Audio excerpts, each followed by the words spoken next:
Hello, friends, and welcome to the 36th episode of Snap Judgments.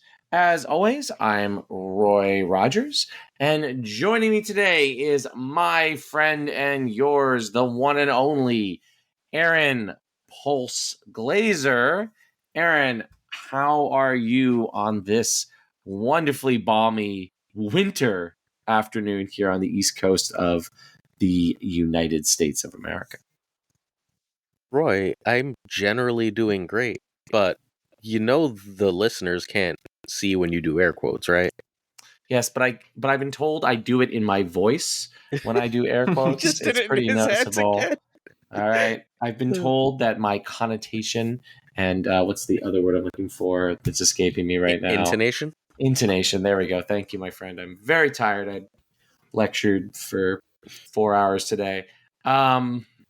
Is very, very noticeable when I'm being sarcastic or air quoting, as one might say. But my specific pathologies and speech patterns are not why our loyal listeners and loyal viewers are on this show or listening to this show. They are on here for you, of course, my friend Pulse Glazer, but also they are here for our special guests.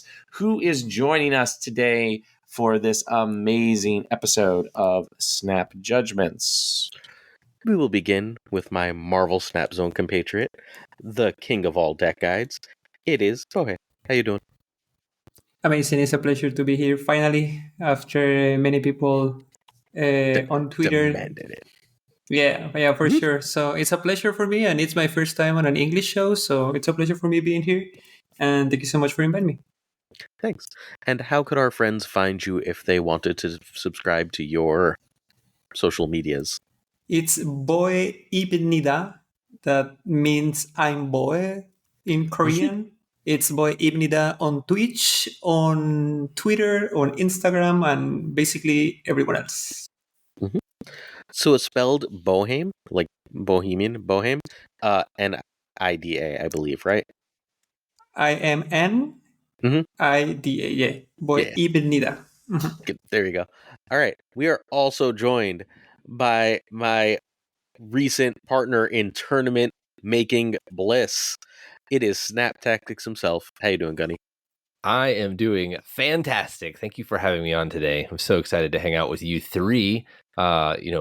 People that put Snap Marvel Snap Zone together. Like such an honor to be here amongst you. A pleasure. And how could our friends find you? Probably three places to find me the most. One would be on YouTube with my new YouTube channel, Snap Tactics with GunnyT. You could find me at Snap Tactics 6176. Over on X, you could find me at GunnyT. And then I am also very active on several Discords, to include one that we'll be talking about later. Cool.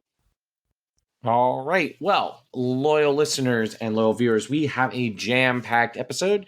One of our perennial favorite ones, which is, of course, a look back at the January season and a look forward to the abortive short February season. But before we do that, I just need to remind you all where you can engage with us.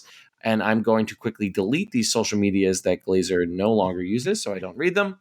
All right. First and foremost, we are on Elon Musk's hell site, Twitter, at SnapJudgeCast.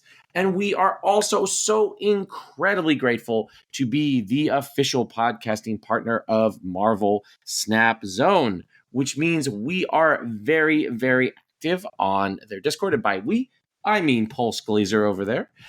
He is in there every day answering your questions, taking your comments, helping improve the Marvel Snap Zone Discord.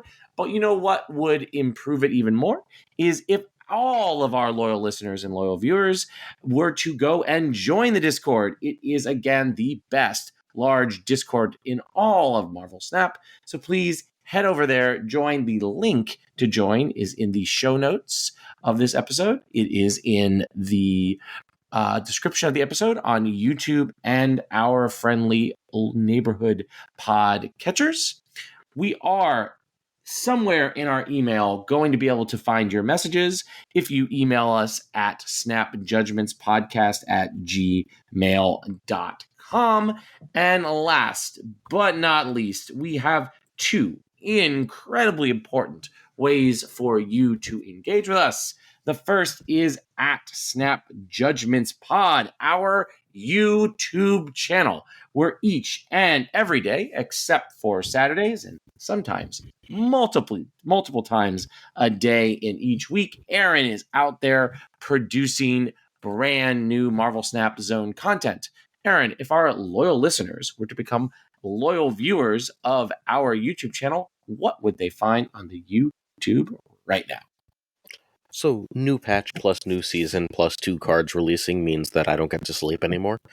So there's just ridiculously long videos every single weekday. We're covering everything. We've covered, I think, like 4 or 5 bundles this week. 2 new cards with like well over 20 decks each, I think, at this point. Just an absolute crap ton of content. I think that should be our new logo. Snap Judgments, where you can get a crap ton of content. It is true, it's true. And friends, as you see there, Glazer is making that crap load of content. And do you know what that leads to? Burnout. Do you know what is the ultimate balm for burnout? Money. And the best way to prevent this burnout from happening is for you to support us on Patreon. All right. Our Patreon, which is Snap Judgments. Just Snap Judgments. Patreon.com/Snap Judgments. Excellent. Is there. You can do there, support the show. The money goes all to Aaron to make sure that he keeps doing these awesome content. I was going to say week in and week out like the show is, but actually day in and day out. But because Aaron really does want to burn out, he's not taking all that money for himself. He is giving it back to the community in the Snap Judgments League. It starts 1 month from now, March 2nd. And Aaron, what is the Snap Judgments League? Why should our loyal listeners and loyal viewers sign up beginning in the middle of this glorious romantic month? What would they get? I'm actually going to have Gunny tell us about it. He is doing so much of the organization, and I talk about this every day. It's his turn. Okay. Yeah, I'm ready. So the Snap Judgments League is a small brainchild that came from a question Glazer gave to me. Glazer said he knows that I'm a Magic the Gathering judge, and I have been so for about a decade. So he asked me if I had any ideas for tournaments. I was like, I got some ideas. One was crazy. He threw it out the window immediately. I was talking about like NFL weekend style, big players playing against each other. But my smaller idea was a league. And if you don't know what a league is, it's a longer tournament. So instead of giving up one entire day to play your matches and get up to top 4 and then eventually become the champion, you're going to give up 1 game per week. So there's going to be 4 rounds. Going to be played over 4 weeks. After those 4 rounds are completed, players will then compete for the top position in a pod of 32 players. There's going to be multiple pods, so don't worry. As many. Glazer thinks that we're going to get 200. Let's make it up to 200. I want to see that. So they'll compete, and then eventually we'll pull all the pod winners together, and those will compete to become our ultimate champion of the Snap Judgments League. I'm very excited about it. Just for the record, the Patreon right now is at 121 members. Oh my goodness. So like we're almost there. But continue. It's just going to be amazing. So through my experience, I linked up with a group called Eminence Gaming, and they have a web app called TopDeck.gg. So any Magic the Gathering players out there that have used this, it's so user friendly.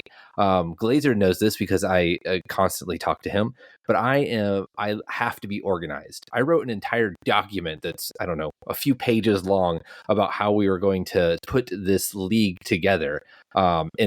In my statement about how we're going to do this, I made sure that I put down that I wanted to reduce the stress on my players, and I wanted to reduce friction to gameplay and make sure that it's flexible around people's lives. I mean, I'm a dad, full-time job. I don't have time to just give up an entire day. So I want this to fit into your schedule. Now, that's how we're going to play. Here's where I think the best selling point of this event is. There are over 55 big names. If you're listening to this content, and by which he literally means 56. Just okay. So if you're Sorry. listening to this content, then you probably know some of these big names. He lists them off every day. We got a couple up right here. We got Shuri Enjoyer, Heller Enjoyer, Husky Puppies. Like, you know, we got Lauren. Whatever. Like I could go on and on. There's so All many the great people. enjoyers are going to be All in the the Snap enjoyers are Judgments coming. League. Recently, we We linked have up with the morph Italian enjoyers in. team or with the Italian group. So it's going to be phenomenal. And if Speaking you're of- thinking to yourself, why, you know, I can't join this thing. I'm going to lose. I'm going to get my butt kicked. So what? For one thing, you just might be better than you think you are. And for the second thing, how we are going to do this is you're going to be messaging somebody in a private message and linking up with them to play your game. So that means you may get time to have a personal conversation with someone like Lambie. When else do you get that opportunity? That is outrageous. For $1? I mean, I'm floored. I want to win so I can be up in the top brackets with those people, just so I get a chance to talk to them. It's so exciting, and I think this is going to be great. Glazer has talked about this before, but I can't wait till this becomes a recurring thing and across the community. People are just excited about it. They're building content based on what decks to bring this week or what decks they used last week. We're showing videos of the top games being played against each other. We're gonna pull a Zeros to Heroes story with someone we've never heard of that takes down the biggest names in the community. It's gonna be fantastic, and I cannot wait to bring this to you. So if you haven't, stop over the Patreon. That will give you access, and you can find it very easily to our Snap Judgments League Discord. I would like a quick shout out to Models, who is doing a fantastic job reducing that stress I talked about and making things seamless. And that Discord is top notch. So I don't know. I don't know what else I got to say. I'm ready for it. I'm ready to do it. We're running a test round starting this coming up week, and it's gonna be amazing. Yeah, it's an absolutely unique experience. While lots of other games, again, you mentioned Magic, have tournament series, have things, but I think there are very few other sort of leagues in these sort of online games that give you access to both competitive play and some of the top personalities. Like everyone will have an equal chance to play against Lambie, whether you are a complete scrub or myself, because the pods are going to be entirely randomized. So it is a really, really cool experience to both play Snap at the highest level and get an opportunity to possibly interact with other cool normie members of the community, but also some of those wonderful, wonderful big names and content creators, including many past guests of the show. Last week we had Felicity on. She will be in the league. And Tucker's going to be in the league too, right? They were both our guests last time, Glazer. So Bohe's going to be in the league. Bohe's going to be in the league. So it's going to be an awesome, awesome time. And all of that is all available to you for just $1 a month to the Snap Judgments. I was going to say Discord, but it's Patreon is what it is. And that is really, really exciting. I'm sure we will endlessly talk about this over the coming weeks and months. So it's probably best for us to move on. But just remind folks that you should definitely subscribe at patreon.com/snapjudgments. All right. So topics of the week. We're going to talk about review, the patch, preview the new season, and talk a little bit about Datamines that are not supposed to exist anymore. So let's move forward. All right, last season card review. I'm going to throw it to Bohe here. You can talk about all 6 of these cards. Scar, Kalira, or however you say her name, Hercules, Kyra. Beak, God, whatever, I don't care. It's a made-up name. Grandmaster, and Beta Ray Bill. You can talk about all of them, none of them, a few of them, whatever itches your brain, my friend. Get your brain chemicals going, Bohe. Okay, let's see. I'm gonna use this space to talk about Hercules. Huh. I think, like most of the players and content creators that I know, think that Hercules is probably the worst card of the month, and I can be like more in disagree with everybody. In fact, when I see that the Hercules get buff like from 4/6 to 4/7, I think it was like an unnecessary buff because I was like playing the deck that we call in Latin America Kentucky Fried Chicken, that is the Phoenix deck. So the Phoenix deck with multiple mana, etc., and Human Torch, it was like a blast for me. It was like extremely strong, like a super fun deck, really challenging to play with a high ceiling of skill, etc. And I don't know. Basically, all the people say that Hercules doesn't work and it's like a bad card, etc. But I've been like having a blast of fun with the card, and I think like the Phoenix Force deck like will be like it's like not the same playing without Hercules on turn 4 or turn 5, So I don't know, maybe I'm the only one that think that Hercules is a good card, but in my mind is probably not the worst card of the month. I mean, I don't think it's. Oh, I think Miek is the worst card of the month, but I think Hercules is second worst. I don't think either one is a bad card, though. I think they're like fine cards, right? Like Yeah, they're just good. They fit into things. yeah, but for example, I was playing a lot of Hercules and a lot of Beta Ray Bill, and I think like both cards are fun. And Beta Ray Bill is like bringing up back the old Lockjaw deck without Thanos, etc. Mm-hmm. And it's a good thing, like be playing the old Thor list. But I don't know, like power level wise, I think Hercules is much better, because Really? thanks to Hercules, you can like have a new approach with the Phoenix Force deck where you play like Living Tribunal, and instead of going like with the multiple man combo, you made like 114 or is 118 Human Torch on turn 6. That with the Living Tribunal is like 34 or 35 points in every location. So I think that's extremely powerful, like having the ability to put points in every location, including like the restricted ones. I don't know, it's something that Beta Ray Bill like will probably uh, can do. Fair enough. Fair enough. But if you just play Odin and Beta Ray Bill, you do have a 24 power card.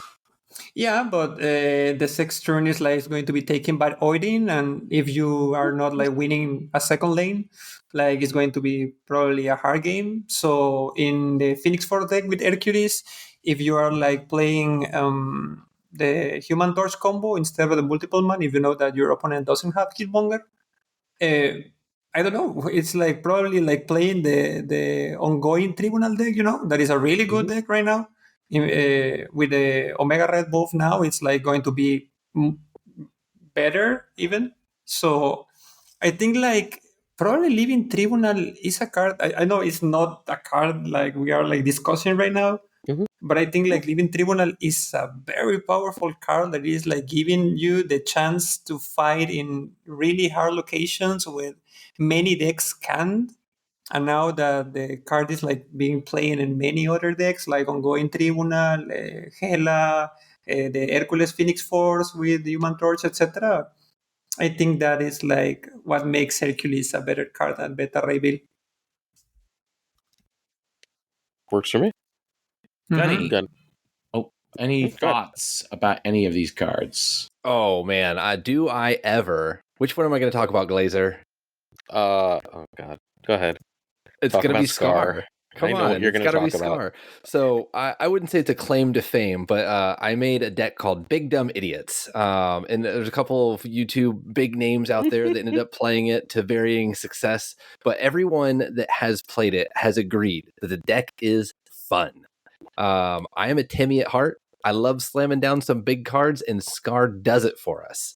I think my favorite thing about Scar, and one thing I think is slightly overlooked, is a 4/11 is great stats, and it's very easy to do. So I think a lot of people were trying to break it. Big Dumb Idiots does kind of break it, like constantly getting a 2-power Scar, which is just bonkers. But really, if you're playing a 4/11 and we could find a deck that does that well, then you're already above rate. My favorite combo of that deck right now is it's a 3-card combo that you could even slide whatever else you want to in there. But it is Ronin on turn 5, and then at turn 6, Scar and Maximus. It's such a powerful play. You're putting 21 points of power spread throughout the board in one turn, and it's kind of insane. The decks worked really well for me. I wouldn't say it's the most meta thing out there, but I had so much fun playing with Scar this month. And really the surprise factor it gives. Nobody's expecting for 17 points to randomly go into a lane. So those are your favorite cards. Are for both of you, Gunny first, then Bohe. Are either of these the best card of the month? What's the best card of the month? I mean, it's probably Kyara. Right, Bohe? It's just not exciting. Nobody wants to talk about Kyara. Wait, Bohe, do you agree? Disagree? Muted, sir. Got it. Yeah, sorry, I was muted. I was saying that it's a really hard question, but I'm going to disagree because even if Kaeira is an amazing card, probably Grandmaster is the best card of the month. Now, do you say that as the best card of the month because of its future potential or because of how it's performing currently? That is a reason, that kind of card when you like. Now the game has something close like 350 cards, something like that. And we have like more than 150 cards with unrevealed effects. Yep. So I think we haven't seen like, I don't know, maybe less than 20 or 30% of the good decks with Grandmaster. But in the current state of the meta, I think that probably Grandmaster is doing an amazing job in destroy decks. Mm-hmm. Yeah. And Kaeira I think, is an amazing card, but it's more or less a meta-dependent card, So you have to be playing like big guys or a lot of one-cost cards, and you like probably if you see a meta game with Shang-Chi or Killmonger are not there, you can like probably say, oh, maybe I can take out Kaeira for a couple of games or whatever. Sure. And Grandmaster, in my mind, it's right now like a core card for a destruction deck, even in many times taking the place of Nico Minoru. So Kyra does have one use that everyone always overlooks. Her location use is extremely powerful. Yeah, for sure. It's extremely underrated. I think that keeps it above Grandmaster. Grandmaster is my favorite card of the month, and I think probably the second best card of the month in my opinion. But Kyra's location ability and Grandmaster's location weakness combined for me to put in Kyra first, because that damn rickety bridge is an auto win for Kyra, right? Mm-hmm. And like, if I can win that location with a squirrel or whatever nonsense reasonably often with Kyra, that the value of that in a lot of games, because that Death's Domain and the +2 energy one, whatever it's called, are all fairly common locations, right? There's 3 distinct locations that directly benefit you running Kyra. And because of that, I think I have Kyra first. And while all 3 of those locations really, like, obviously, depending on location, Grandmaster is really bad and stuff like that. So, given that difference, I think that Kyra is still ahead. Yeah, probably is a case similar to Luke Cage, like the old Luke Cage that is now the new Luke Cage with a global effect working again. It's like Luke Cage was strong and is strong right now because just having Luke Cage make you win many locations single-handedly, like Jotunheim, Necrosha, Negative Zone, etc., etc., etc. So Kaeira have like that kind of situation, but you have to have like a 1 or 6 cost card to make that effect work. It's not like just I have Luke Cage and I'm already won Negative Zone, for example. Sure, but if you're running Kyra, you're running 1s and 6s. For sure. I wonder if I might have a different perspective on Grandmaster because I was main decking Cosmo for the past month. Yeah, that'll do it. Like center lane Cosmo, it's just really, really good into Grandmaster. Yeah. You're the last person playing Cosmo in Marvel Snap. Yeah. All right, Roy, any thoughts about any of these cards?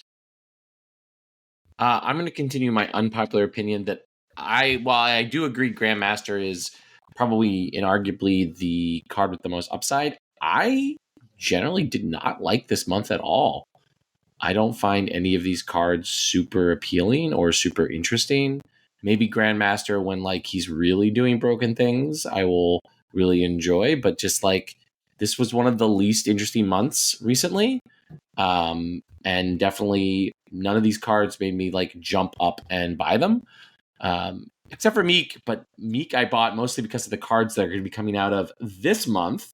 I'm very excited to see what direction discard goes, and I want to have access to all the tools that could possibly go in the deck. So yeah, I mean, I enjoyed Hercules as a fun card. He's particularly fun in the mirrors, where Hercules is punching people around all the time.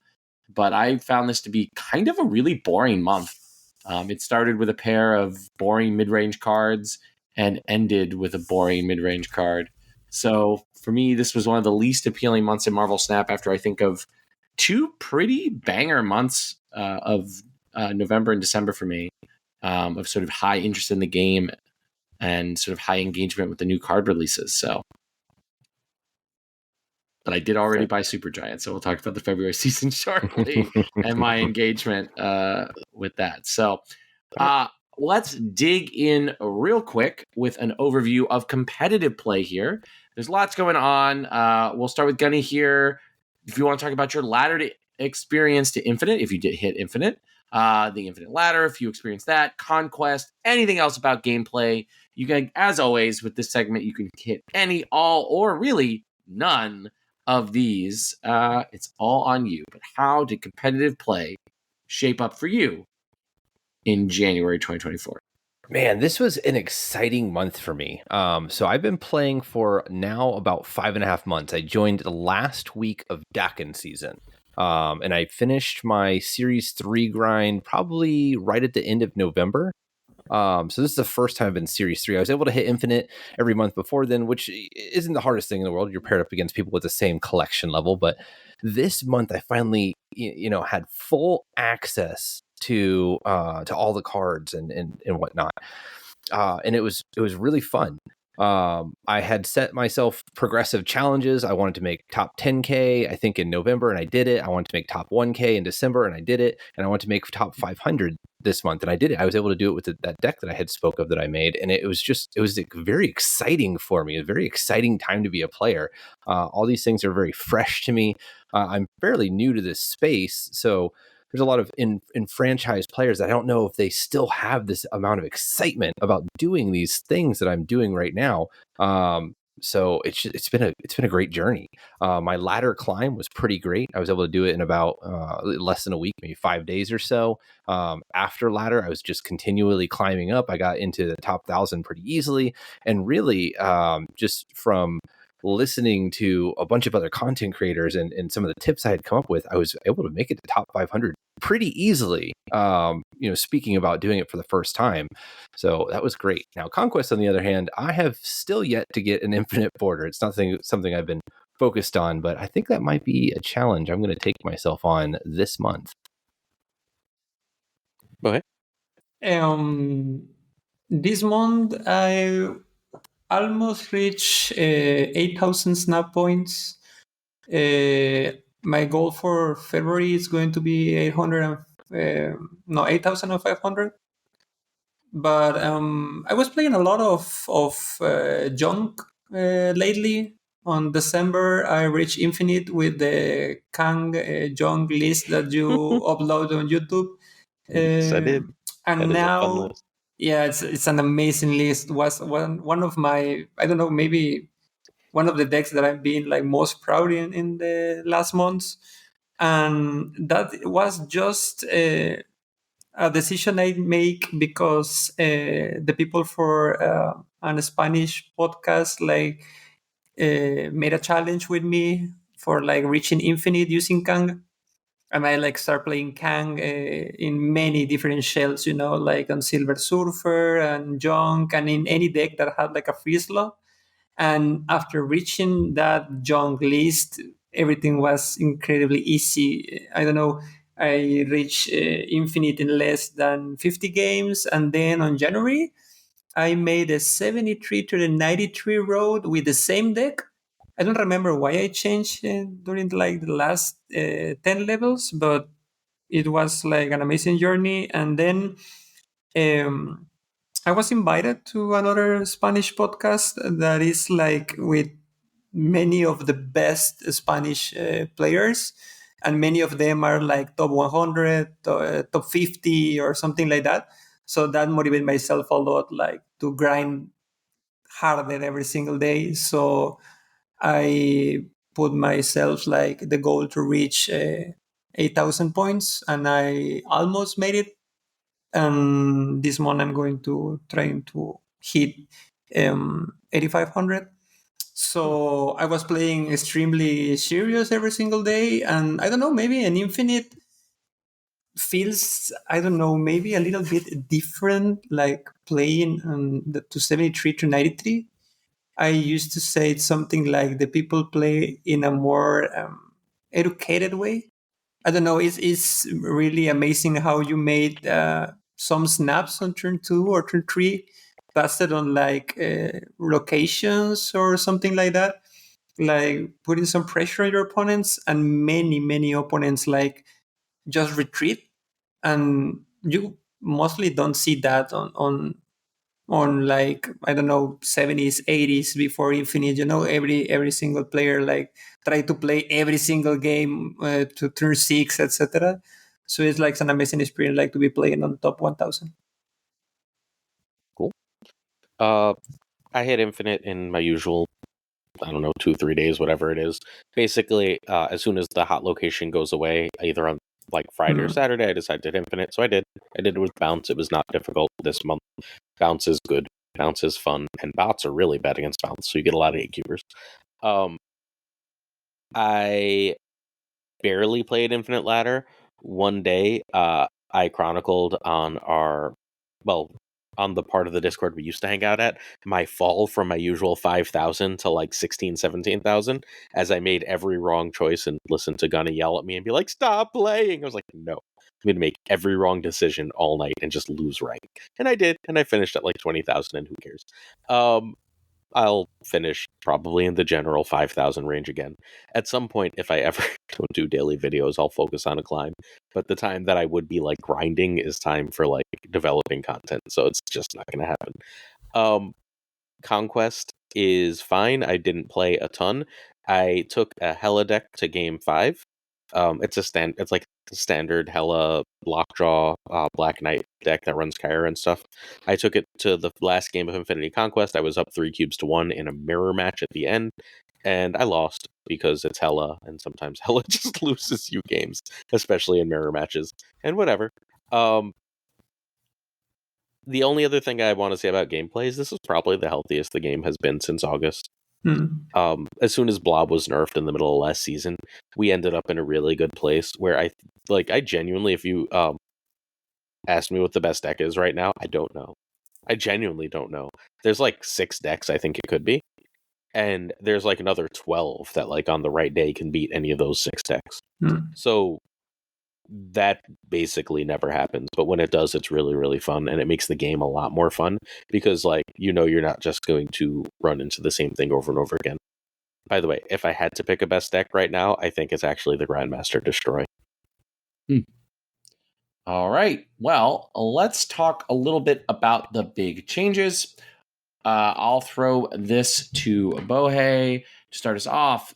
Big kind of changes. We aren't getting particularly bundled Datamines going forward. There's the return of in-game events and store events still continue to be ongoing. And now there are regular Twitch drops. Bohe, my friend, what do you think of these 3 major changes, or any other piece of news, gossip, tea, whatever that you want to discuss with us for our loyal listeners and loyal viewers? I think like we at the end get what we deserve with the Datamines. I think like the second dinner decision about the Datamines was something like was like pushed to be in that way because how the people react to the changes to the bundles, etc. And I don't know, as an old-time gacha player that likes to plan all the investment with your in-game resources, like if you're playing a gacha and you like see a new banner with a new character or a new weapon or whatever, you say like, okay, I'm going to skip this banner, I'm going to not invest in this one, and in 2 months I'm going to do this, and it's like something like incredibly good for your for your game, like for your in-game resources. But we used to have that on Marvel Snap in some way, even if some bundles changes, But many people, like, I don't know, say a lot of things on Twitter, on second dinner accounts, etc. Like saying like you change the bundles and you're like making a bad decisions, etc. But I don't know, maybe most of the time I try to say to the people on my stream that second dinner didn't say anything, like we get the information for websites that data mine the game, etc. And that info is like never a statement from second dinner part, like saying I'm going to sell this bundle, like, I don't know, $20.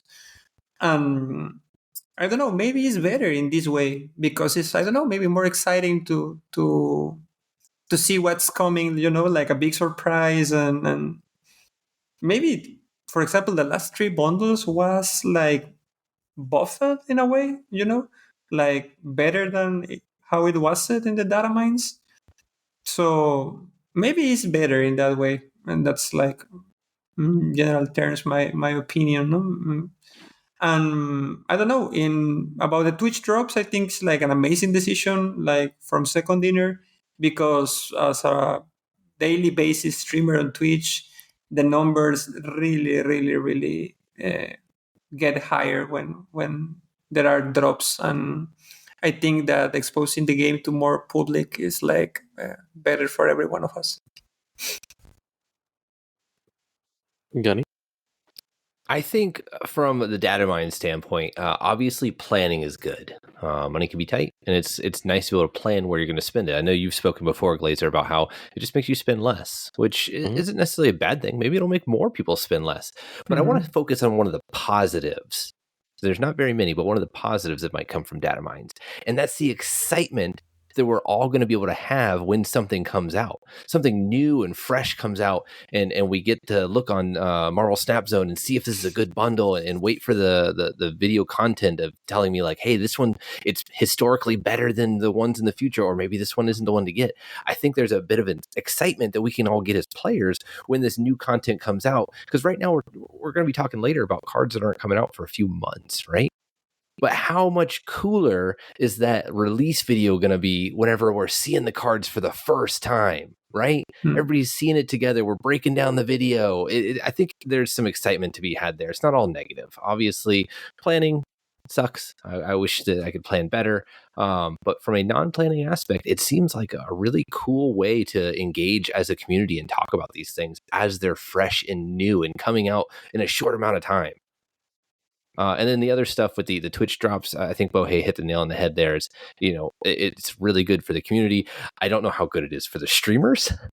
They always say that it's a great time and they're getting a lot of viewers, but it is a bit of a drag on them. So I don't know how much longevity they'll be able to have with streaming as frequently to get these Twitch drops, but that's good. And then in-game events are always good. They should be giving more stuff away, I think. So yeah, that's kind of my point and what I thought about. All right. So I completely and utterly beyond hate that there are no more data mines. I've spent no money on the game, or next to no money on the game for me, as I bought like 10,000 season passes for people. But I've spent like no money on myself in the game, like almost at all since this change. I have no interest in I have no real interest in trying to figure out how to budget for my life. And like, I budget for all the season passes I give away, I budget for all the other stuff. And then it's just like, I would like to be able to say I'm going to spend X amount, right? But like, let's say that X amount is $50, and I'm willing to go above it for certain things. Well, at the beginning of the month, a bundle comes up for $50, and I'm like, well, maybe I can buy that, but now I don't know if something I might want more is coming, right? I don't even know if a variant I want more is coming. So unless I really want that variant, I'm skipping it. Now, later in the month it comes up, right? And like, now they released a bundle that's worse than what they released in the beginning of the month, but it was the beginning of the month bundle is not still available. So now I'm not buying that later bundle because what happened earlier is gone. And like, so I'm spending like, I'm still, again, I'm doing the giveaways, I'm still spending on season passes. But outside of that, I'm still buying variants because they're still releasing hips. But short of that, I'm barely spending anything. And I was spending a lot on basically like every bundle before, when I could like plan it and figure out which ones I wanted and which ones I didn't want. So like, I don't know how many people are like me, but this is actively hurting my enjoyment. But much, much, much, much, much more, because all that's cosmetic, and cosmetics are ultimately an extra thing, not like the way you play the game, right? Like, you don't get extra bonus from having that cool Deadpool alt art. You get extra power from having better cards, right? And they release better cards in Spotlight Caches, and not telling us when cards are coming to Spotlight Caches. And they basically never ever tell us when cards are coming back to Spotlight Caches, right? So not telling us when they're coming to Spotlight Caches is extraordinarily frustrating. Especially, like, it's not a big deal for me. None of this is going to affect me. I've got a bajillion tokens and a bajillion collectors, whatever they're called, spotlight reserves and everything else. But if you're in the middle of Series 3 and you're just trying to build a coherent deck, like, all you want is to build a coherent deck, not being able to plan, like, for what cards you need to build a coherent deck and just sort of opening and hoping for the best is a terrible strategy. And it's going to lead you to being more frustrated in the game over time. It'll be cool for a day when you go, oh my god, new cards, but then you go, oh no, I really need that card for this deck. It's the only thing I have pieces for. They're releasing, let's say you like started building toward discard, right? And you really, really, really want to play, now you suddenly want Proxima. And Proxima is going to be way more important for discard than Miak is, right? But if you didn't know that Proxima was coming out, and you just opened for Miak, because you were trying to build toward a discard deck, now you're screwed, right? You have like a month and you better like hope you can save up enough spotlight keys to get it, or you can spend money. But like, hey, some people are going to just spend the money, but a lot more people, at least it sure seems like, are just going to like, I guess I'm not playing this anymore. And that upsets me. Our friends on the Discord, like, I've seen people leave the game from our Discord multiple times. Where they're just like, hey, I'm done. Thank you. I had a really good time, but I'm done with this game. They made X decision, Y decision, and I don't want to deal with this. And one of our friends who's most invested, our Snap Judgments League moderator, was like, I don't know if I'm going to keep playing with this decision. And that's terrible. And like, look, I don't want data mines. I don't give a shit if you don't do data mines. Communicate with us like adults. You are a grown, big person company. Communicate with your player base like people who deserve to be treated with some kind of respect and deserve to be able to make good decisions. And that they won't do that is extraordinarily frustrating and extraordinarily disheartening. And I'm going to be saying this as much as humanly possible until I get some kind of response from them.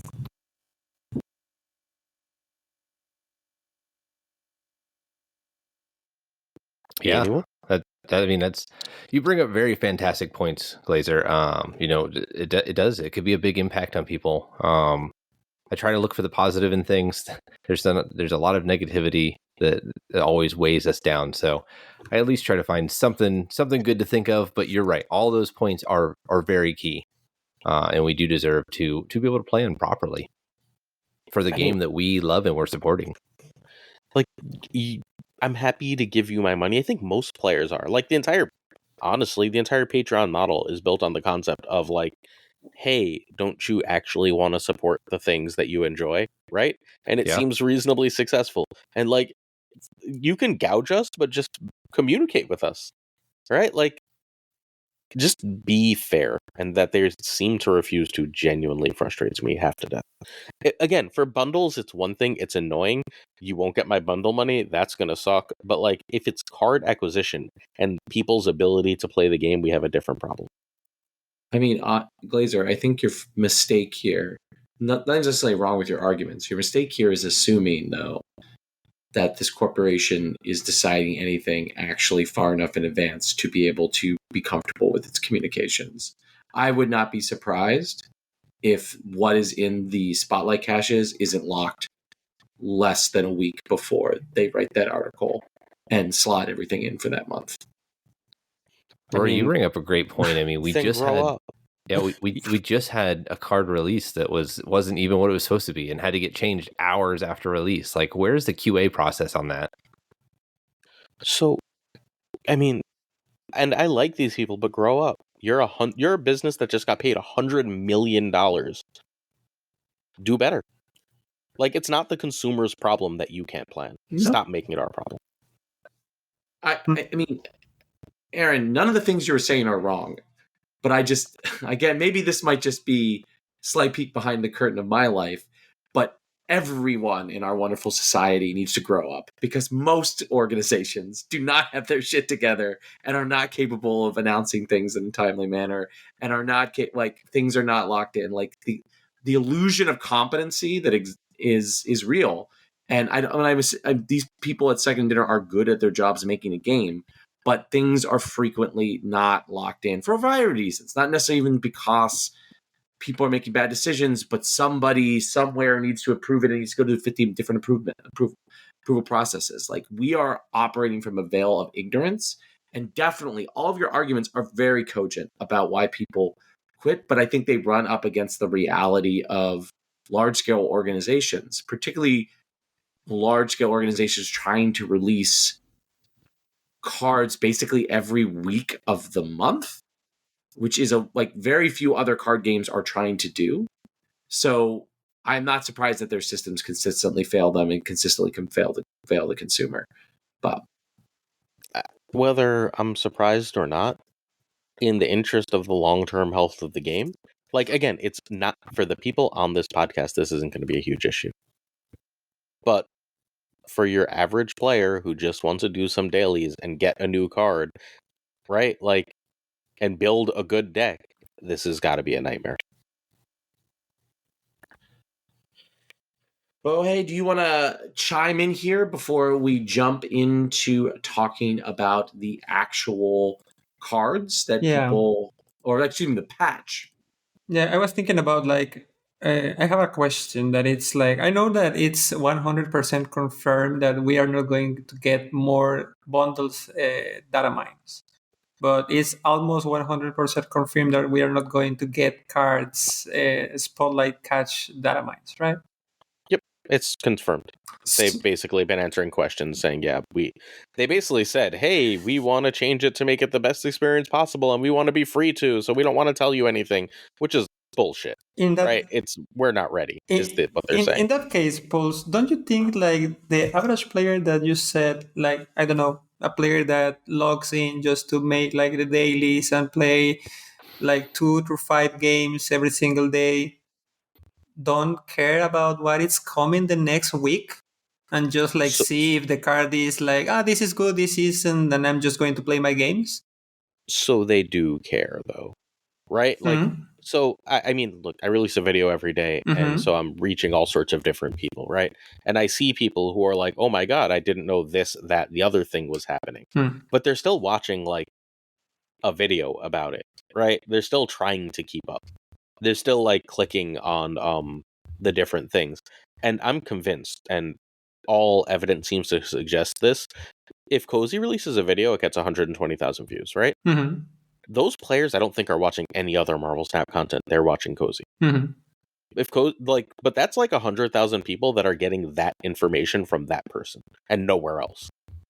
If that person doesn't have that information anymore, how do they plan? Because they were planning just based on him, right? But in that case, that was something that we discussed on my stream a few days ago, that as a long-time Magic player, just like Gunny, I started, like, theorizing the idea, or maybe Second Dinner could make a fix and, like, give the Spotlight Catches or the new card or something like that preview, like, maybe season. 1 week in advance. And, maybe this week, Cozy is going to have the exclusive of the new card on his Twitter or in a video or whatever. And the next week is going to be another creator and stuff like that. And that is going to be, like, a way to make us, like, have the information, and at the same time, like, push the creators to maybe, like, maintain the community engaged with the people that make content, Great, do it, but do something, right? For sure. Like, just saying we're not doing it anymore, good luck, is not the answer. Yeah, for sure. I don't care what the solution is. It's honestly not my job to come up with a solution. It's theirs. I come up with 50 different ways this could work, right? Mhm. Pick one and do it. Yeah. Just not telling us and saying, good luck when your entire card acquisition system is built on saving and planning. Saying, you can save, but you sure can't plan, is obnoxious. Mhm. Yeah, the unfortunate part about this is the only way to talk to the company from our standpoint is to talk with our wallets, right? You as a Not folks, me. I can DM them. I yell You're at right. I message You them can, all the and time. I get it, but and you can do that, but at the end of the day, they're going to listen to you when they want to, and what they're really Well, going to they listen don't to is with people using their wallets. And the unfortunate part is a lot of people are still just going to continue pumping money into it, and it just might not matter. I mean, we'll see. Cam talked about this on that podcast with Alex, right? Where like eventually, I mean, we've talked about it here too, but eventually, the consumer just runs out of trust. Yeah, and like it does, like it'll go great until it stops going great, and then when it does, nothing will fix it. Once the consumer doesn't trust you anymore, you're dead. And I feel like hopefully with how quick they are to react, that they make changes quicker than the ship filling up with water and sinking. I mean, so they have a few things that help like content creators, right? And they have a few nice little events, but they're like regular gotcha game events, like log in every day to get bullshit. Oh, I should probably double check if I did my login today to get bullshit events. But like, when's the last time they made a change to their core structures? I mean, it's spotlight caches, the original spotlight caches, and then putting 1,000 tokens in them instead of that variant. So July is the last time I think that they made a change to the way they do things and communicate that benefited the community. Yeah, and we could see a green spotlight catch, like a green box that never get released in any form. So maybe that is there or isn't. So just like you said, that's probably a reason why the last 3 or 4 bundles were buff, just like in terms of what we could see before in the Datamines, like the Hela one and then the Kazar one, etc. 3 or 4 bundles buff, just like never before, and probably that's a reason to try to make the consumer like don't lose the trust on the company. Well, because after December they had to. Right? Like, it wasn't like they did that. Like, it wasn't like, oh, let's just be nice. It was like, oh no, everyone's really disappointed about our decision in December. I look, we can be good. And then like, but we're not going to tell you. Sorry. It's so frustrating. Okay. I'm done with this. We ready to move on? Yeah, we'll talk about the patch. Let's talk about a patch. A very small patch. Yes, but impactful. Omega Red got a rework. Omega Red? Yes, I'm sorry, I'm a little tired. We've already been doing this an hour.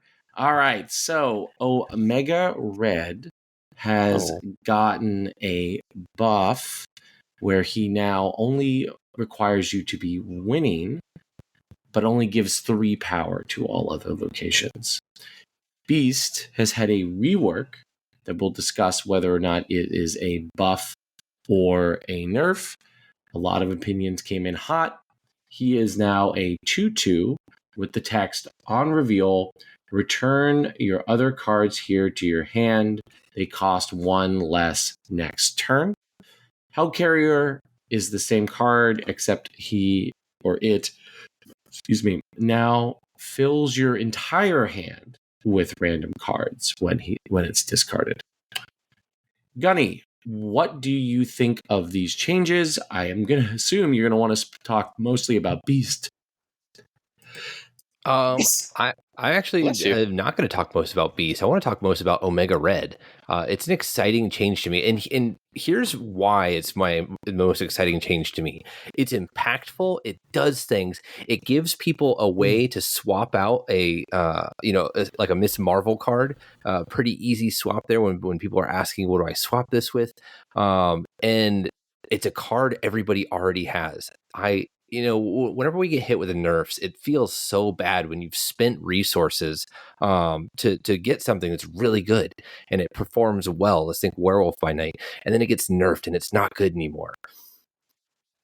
The problem with how that works, because they're always buffing cards, like let's take Omega Red here, for example. The problem with that is it doesn't feel as good, I don't think, to the larger community when a card they already have gets buffed a little bit than it does for their favorite toy to be taken away. And I really wish people would conceptualize that just a little bit, like having cards like Quake become viable, having cards like Omega Red become a viable card. It's exciting. And I hope just try to think about that next time what your favorite card is nerfed to help with balance a little bit. That every once in a while that we get a bone here and we get a new card to play with too.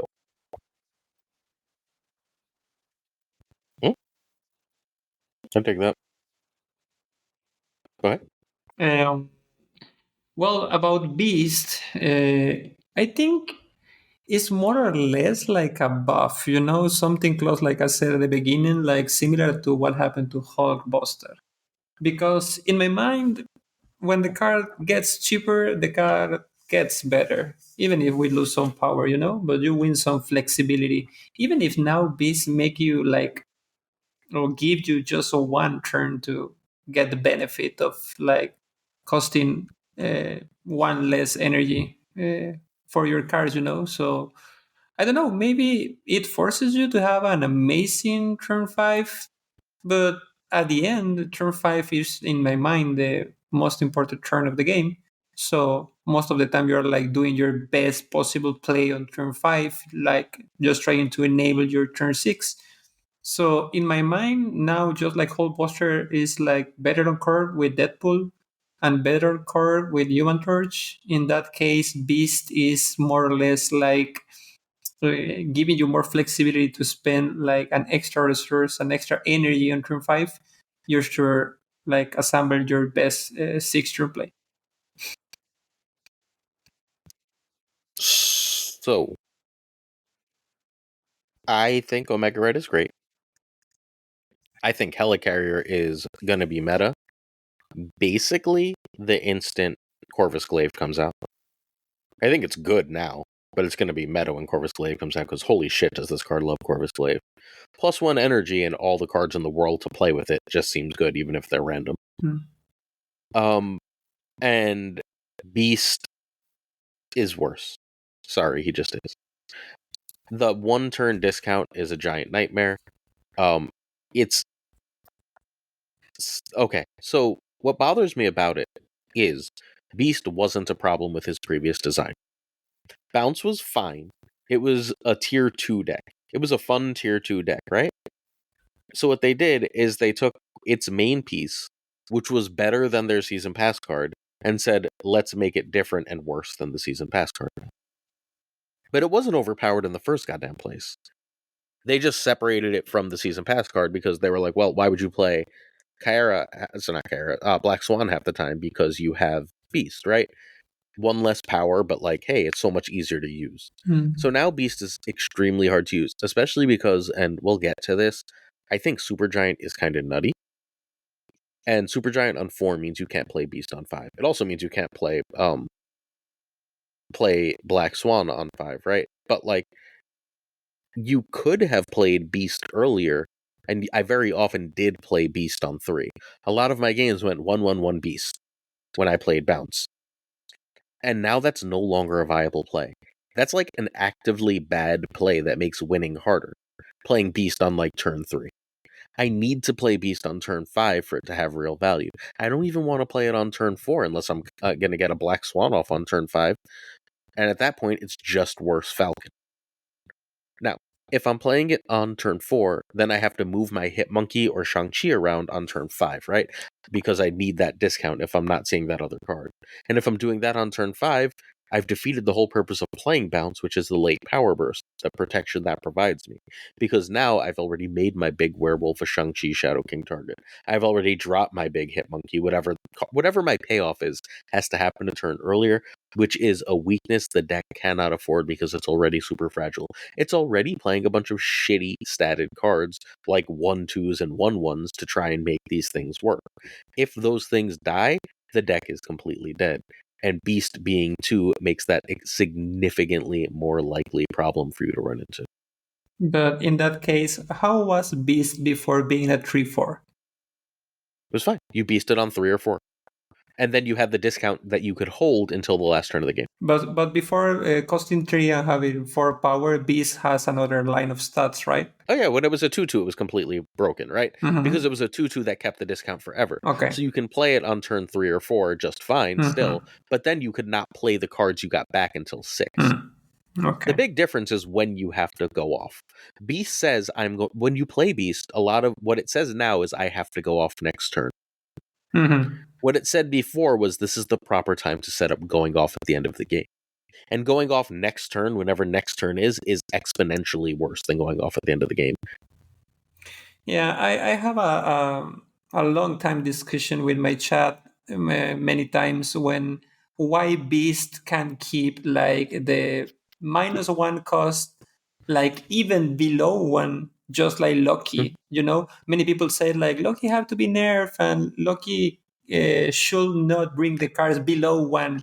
And I That always was say like never Loki's problem, just for the record. yeah, I know, but most of the time I say if you want to take that out from Loki, why are you going to keep that on Beast? You know, so that's like I mean, but it was just people being wrong, right? Like Mhm. Loki's problem has never ever been 0 cost cards. I know. Every time I hear that like as the fix, I'm like, you don't understand what makes Loki good. Mhm. That like it's fine, you can be wrong. Everyone doesn't have to understand what makes Loki good. Mhm. But like it's an immediate like I'm not taking your argument seriously about this because that's Mhm. like genuinely never been the thing with Mhm. Loki. Loki's power has never been 0 cost cards. Mhm. Loki's power has been like 4 cost cards that suddenly cost 1 or cost 3 or 2. Mhm. Right? Like Loki's power exists in the mid range, not at the bottom end. Beast costs 0 because you're limited to, generally speaking, about 2 to 3 cards per Mhm. game that you Mhm. can beast. That's why it was for the rest of the game, because like unless you were doing some real hard work, you were going to get at most 3 cards costing 0 that game. Yeah, and that's And you had to pay for them to get them to cost 0. Mhm. It's not like they cost 0 and then still cost 0. Mhm. They cost 1, you paid for them, and then you got a second activation for 0. Which you paid either 2 previously or 3 to get. Which again, if you had 3 1s there, you paid 3, you got 4 extra power, and then you got 3 extra energy. Right? Like you're paying 3 to get 3 energy. Yeah. Yeah, and It was fine. that's the reason why Sabu or Sera or Queen Jet, Mhm. etc., are limited to Mhm. not below 1, because you like maybe with Sera just skip every single turn, Mhm. play Sera on 5, and you have like 7 cards that cost Right. -1. But with Beast, you are like you properly said, 3. just limited to 3 cards. Yeah. Mhm. It's a world of different. I hate this change. I think this is a way to sell season passes, and I don't usually think that of their changes. That gets said a lot, but like Beast was in one good deck, and there were like 2 Italian people playing it. Now you made me think like after I finish my newest challenge that is Reach Infinite with Galactus, I'm going to play a lot of Beast, like trying to understand every single thing that you say. Like in my mind, Wait, Beast is now better, but everything you said have a lot of sense. so you know where he's still really good? The deck he was already tier 1 in. Yeah, He's not worse than the best deck. The Annihilus thing Yeah. that Geo and Annihilus, Poggy Bouncy were playing. Bounce Junk. Yeah. That deck does not give a shit. They're just like, we just want to be able to bounce things sometimes. Mhm. Right? Like, look, we're just throwing a werewolf front, doesn't matter. Uh-huh. Like, we're getting power from like 6 different avenues. Mhm. Like, it matters, but like, it's not a real thing, right? Like, it's a mild nerf Yeah, I there. agree. Whereas in everything else, in like the bounce decks that were like actually fun and bounce decks, those got hammered. Mhm. A fair point of view. Gunny, do you have something you want to add here? Nope. I think those are great points, and ready to move on to new cards. All right, so let's talk about our new season pass card, Black Swan Series 5, next month. Right now, it costs you at least $9.99, local currency depending. Is a 3 energy, 5 strength, and gives you the on reveal until end of your next turn. Your 1 cost cards cost 0. Boe, what do you have for us here? What do you think of our exciting new season pass pay to win card? I played today something close to 5 hours, and I Jesus. didn't see a single black swan. In I don't know, I play like roughly to 45 or 50 games, and I haven't seen black swan yet.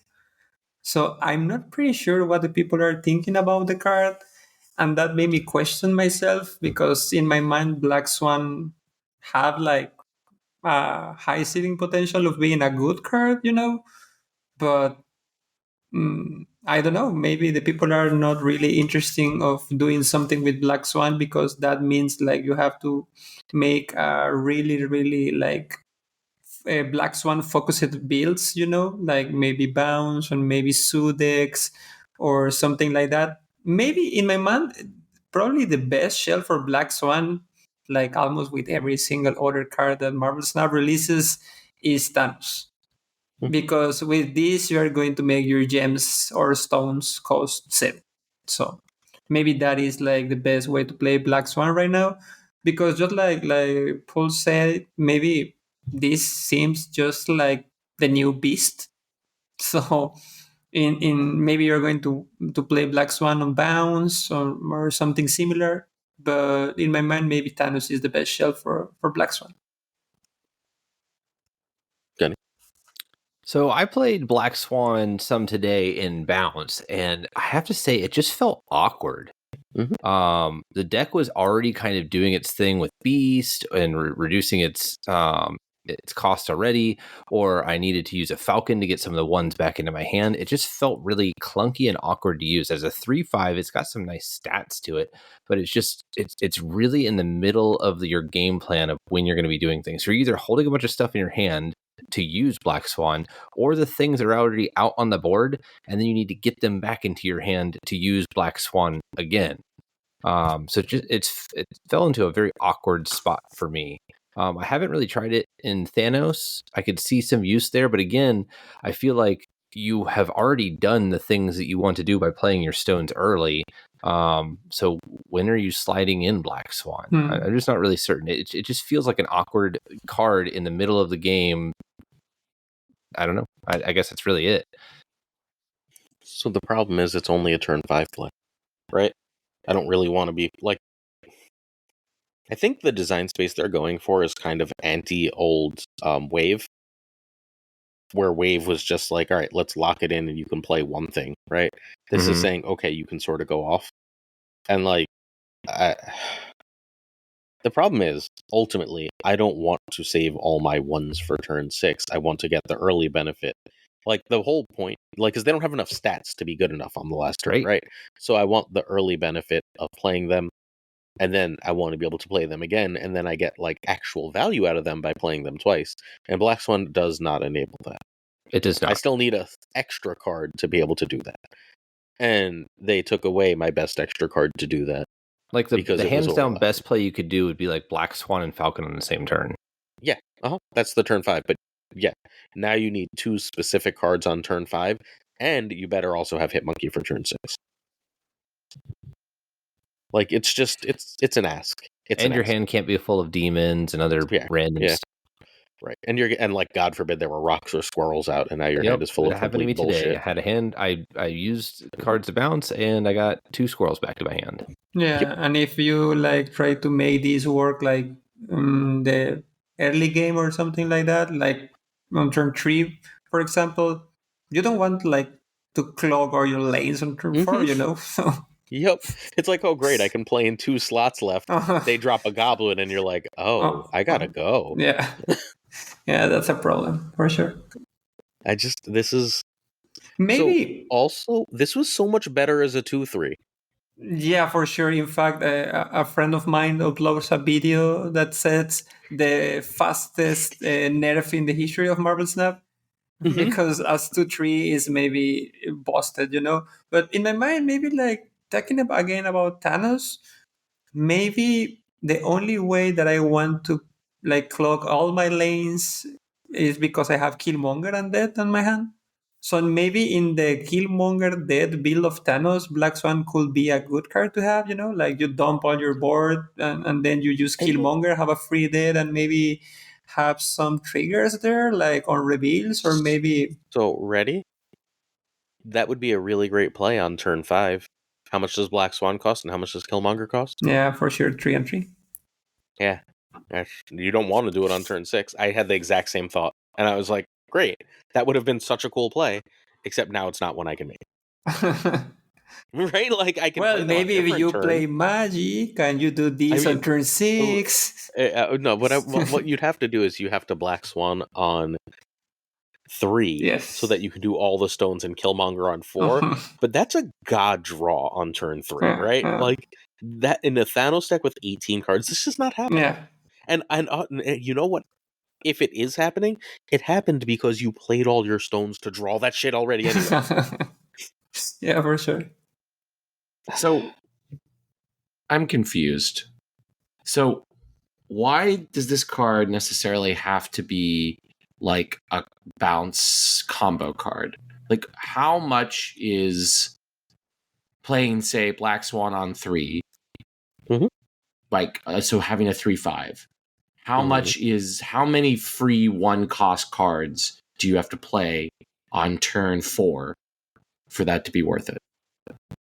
Depends which do you want to play on turn 4 just to have in your deck, and there will be X games that you don't draw Black Swan and these are dead cards. I think that you're drawing late game. I think Glazer kind of hit it there. So I think 2. If you play 2 free 1-cost cards, that sounds pretty good. That's a reasonable amount. But how many 1-cost cards am I having in my deck then to make sure I have 2 to use with Black Swan that I haven't already used on my curve already? Maybe. And then you draw them like turn 5 and you're like, great, I just drew a 1 2 turns after Black Swan. Go ahead, Bohe. Sorry, I was just going to say, like, maybe if you think about Black Swan as an enabler could be a better way to see the card. For example, just like a random idea. Black Swan on 3, and then on 4 you play a free Zero, and then Typhoid Mary, for example. That could be a way like to enable good 1-cost cards as free cards on a turn where you like normally can't play that. How many ones do you want to run in your Shuri Red Skull decks? Because sure, but like you want to run 3 ones in that deck, and one of them, unless you see Sauron, you can't play after Black Swan. Where maybe the old Serocula build, like with a lot of ones and Khazar. I played a version of that earlier. The Dracula Dumpy one is a home for it. The problem is, and Gunny, we played this together, right? Like, if you don't see Black Swan, that's not a deck. But like, if you don't see Black Swan, you're like, oh god, please, 1 in 4 chance, discard that important card. Come on, I'm full of ones. Let's go. I definitely, I feel like we're trying to find too much the ceiling of this card or even the floor of this card and not think about like its average value. Like, I think like, what about a deck that wants to run 3 1-cost cards, as you just said? What if it runs an additional 1-cost card, or maybe 2, and you use Black Swan 5 out of 12? Hold on, Glazer. Or Thanos. All right, let's go with Thanos. Now, Thanos, yeah, that's the okay. Thanos, right? But there could be other cards. Sometimes you draw Iceman on turn 3, and you don't know where to fit him in. But you can play Black Swan on 2, or excuse me, on 3. On 3, excuse me. I'm sorry, I misspoke. All right, and then you can do your normal turn 4 play and play a 1-cost card. Right? It expands the things you're capable of doing in the middle turns. Like, I'm not, again, it is a cost reduction card. And I do think a lot of the discussion about this has been very like linear, like in the sense of like, how do you build the most linear Black Swan deck? Or how does it fit into Thanos? One of those is obviously going to be more like obviously good. the Thanos one, than these linear decks are. But I think Black Swan as a value card that causes you to rethink what you can do with one cost cards to supplement middle of the game plays, I think is a way more interesting space than people are giving it credit for. Sure, but good stuff decks exist. And like when you're playing Black Swan, which is way more than you're giving it credit for, because again, you can usually just play your 1s on 1 and 2. You'll get an extra 1 out sometimes that way. Now you've played Black Swan on 3. You've used up 2 of your cards and 1 of your draw steps in your extremely limited 12-card deck in 6-turn game to play this extra card, which is nice, right? But you know what a lot of good decks don't run? Many 1-drops for a reason, because you don't want to draw them unless they are otherwise synergizing with the deck. So what we're looking for isn't Black Swan's explosive potential. What we're looking for is where Black Swan says, I want to play a lot of 1-drops. Is it possible it fits in? The deck that runs the most 1-drops outside of Thanos, or Bounce, is High Evolutionary. And you can easily see it fitting there, except mid-game Nebula sucks. And mid-game Sunspot is usually fairly mid. I'm just checking the stats on our I've tracker, and now Mhm. beside Bounce, that obviously have a really good win rate of 60, almost 4%, and an average of 1.06 cubes per game, the best deck on win rate basis is a Thanos ongoing deck that have a Thanos Su deck that have the Ant-Man and Valkyrie combo. O sea, the only other 1-cost card that you play like beside the Infinity Stones is Ant-Man. And I don't know, maybe just like I was saying with Zero and maybe Typhoid Mary, like having a 5-cost Valkyrie combo instead of a 6-cost Valkyrie combo basically wins you a lane. So, okay, ready? I'm on Untap right now. They have a larger sample than we do at Snapzone. So I like their stats better. There's a lot I like Snapzone better for, but I go to them for stats because larger sample good. Best deck number 1, Thanos Lockjaw. Best deck number 2, Thanos Lockjaw. Best deck number 3, Thanos Lockjaw. Those are the 3 best decks with the 3 highest win rates. Best deck number 4 is the number 1 deck last season, except it runs Black Swan now too. It's the Annihilus bounce thing. Then there's the Dracula dump that we talked about earlier, which is like the other home, right? At that point, we're now down to decks that aren't like they're at like 58% win rate, but 58% win rate from 70 to 100 in bot heaven at this point in the season is very mid. Like I'm mostly looking at 60% and up. So we've got a straight up zoo, which is I guess fine, right? Like we know it has a potential home in zoo. And then we're at like firmly medium bounce decks, including the one I've shared, right? And then like we're down to yet more Thanos stuff, and then we're at more bounce stuff, right? Like the other decks just aren't performing, except maybe there's something for this Dracula strong guy deck. Maybe we're finally got the real home for strong guy. But like outside of that, and like that deck should feast on bots because it's representing no power until like the last turn of the game, right? Until it drops Black Swan and it has a Dracula out, right? Until it drops Black Swan, that's going to feast on bots. Bots are going to snap on you. That's going to win a lot of games. Like, what is this?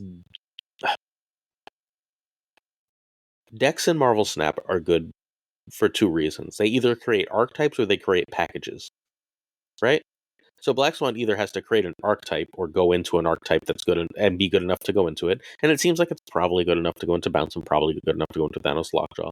It's borderline in both because, like, spoiler, those are super high win rate decks any goddamn way. Black Swan or no Black Swan. And then otherwise it has to create a package. And at least thus far, there has been no package that's even close to being discovered outside of maybe that Dracula dump thing that has proved anything. All right, Gunny, do you want to add anything here? No, I think we've really put this one to the ground. We've talked about it quite a bit. All right, let's jump over to the other controversial card, which is Super Giant, which is a 4-cost, 5-strength, Series 5, 6K tokens. What will your 6K tokens get you? They will get you an on reveal. All cards played next turn don't reveal until the game ends. Gunny, what do you think of the woman who is stepping on the meta, Supergiant here. What do you think of her? I think I might come to hate her. But other than that, like, it's fun. Like, she's making new decks that are doing different new things. And it's creative time for, again, like what we just spoken about. Like, there's just new things happening, and it's always a fun time when that is the case. So I'm having fun with it. I'm having fun playing against it. It's creating, some situations that I just haven't really got a chance to deal with yet. And again, just keeping the game fresh for me. This card is doing it. It's making some waves. Bohe?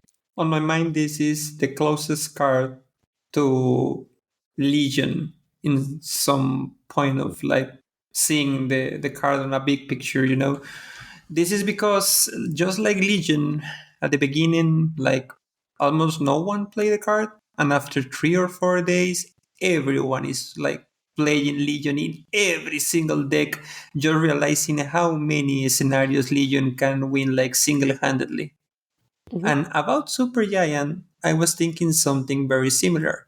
I said many times that this card is going to be meta defining, like a time before the Supergiant and a time after Supergiant. But I make like the comparison with Legion in a sense like this is going to be almost nowhere the first 3 or 4 days. Then the card is going to be all over the place in every single deck. And then, just like Legion, is going to slowly disappear until the meta demands her. Just like Legion, for example, if there is a lot of limbo, you're going to start like playing Legion, for example, just to shut down the limbos or something like that. And in the same way, Supergiant is going to be super hyped, and then it's going to be like sleeping. And then when the meta is like with a lot of Leech or Vision, or I don't know, Black Ball, Jane Foster, every single 5-cost card that is like extremely relevant, Supergiant is going to be there. That's a fantastic point. So whenever turn 5 matters, Supergiant matters. Yeah, for sure. I think this card was set up for success for 2 ways. One, it does something I really love in Marvel Snap, which is play into unique aspects that don't exist in other card games. The reveal mechanic is unique to Marvel Snap, and so this is really cool design space. I really do hope we see more cards that play around with this.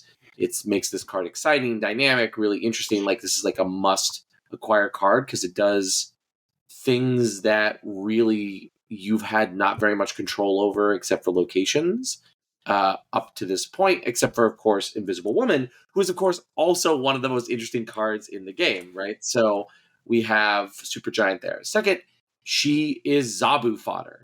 So that makes her, again, really interesting, opening up things for you to be able to do on turn 4, and sort of ways in which you could see like something unusual happening, locking, protecting something that you were playing, sequencing things.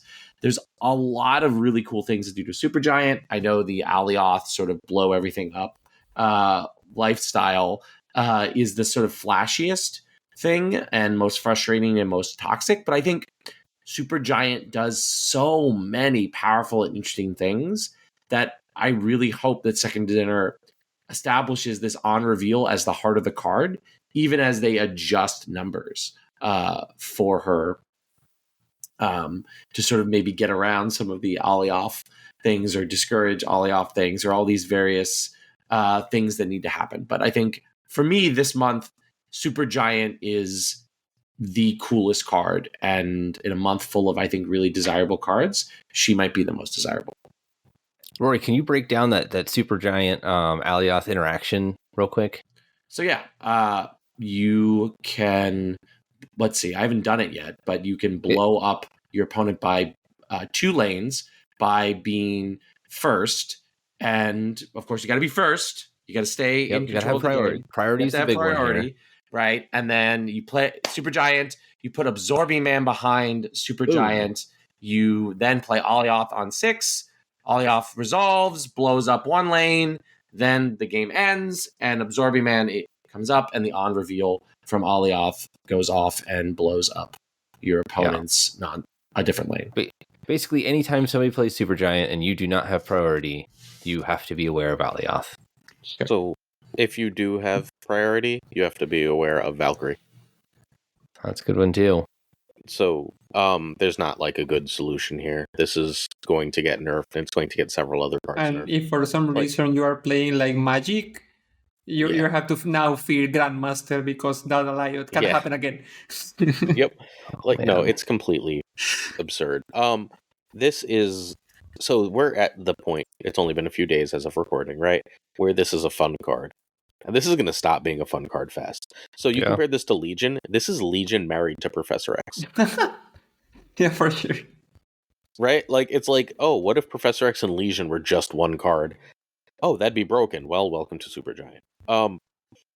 It played out like exactly how I thought when I put it number one on basically every list. And like everyone was like, I don't think so. This isn't going to be as good as those other cards. I was like, if you can get priority, this is nearly impossible to beat because the ways you beat Alioth are things like move cards and so on, and that don't beat Supergiant.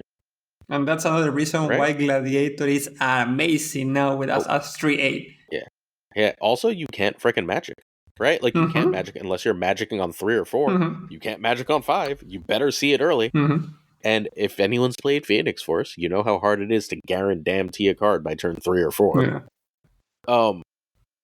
Like if you can keep priority, I don't want the game to become a who can keep priority with Supergiant, but if you can keep priority with Supergiant, what's the counterplay? What do you think, guys, with Supergiant and Sabu? I don't run Supergiant on 3 ever, but Supergiant plus Zabu's purpose for me is to be able to play a 1 with Supergiant. Okay. Martyr is my personal pick of choice here because I want priority. And if I can play a 10 power turn 4, if I can play Ms. Marvel on 3, then a 10 power turn 4, right? I've got priority. Or even if I can just go Mr. Fantastic into my 10 power turn 4, I've got priority. And even if Martyr tries to lose me the game, good luck. They don't have any cards. How are you losing me the game? Yeah, for sure. So, like, I don't know, like, there's not really counterplay to it. Except get priority. And then if they're smart, they're running Valkyrie.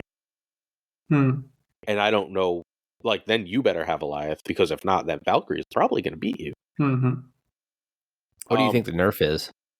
Fuck if I know. I think this was a weird decision to make. Because, like, we all knew Absorbing Man into Alioth, right? Like, that wasn't breaking news. And we all knew how priority worked, and we all knew how priority decks worked. We did this. There was a freaking 3-week period where Crossbones was incredible. Right? Like, I don't know. Wait for when, because it's coming, because Cull Obsidian goes in this deck, right? Yeah. Just wait for when you can just be like, okay, so I played a 10 on turn 3. I played Zabu, then a 10, then Supergiant.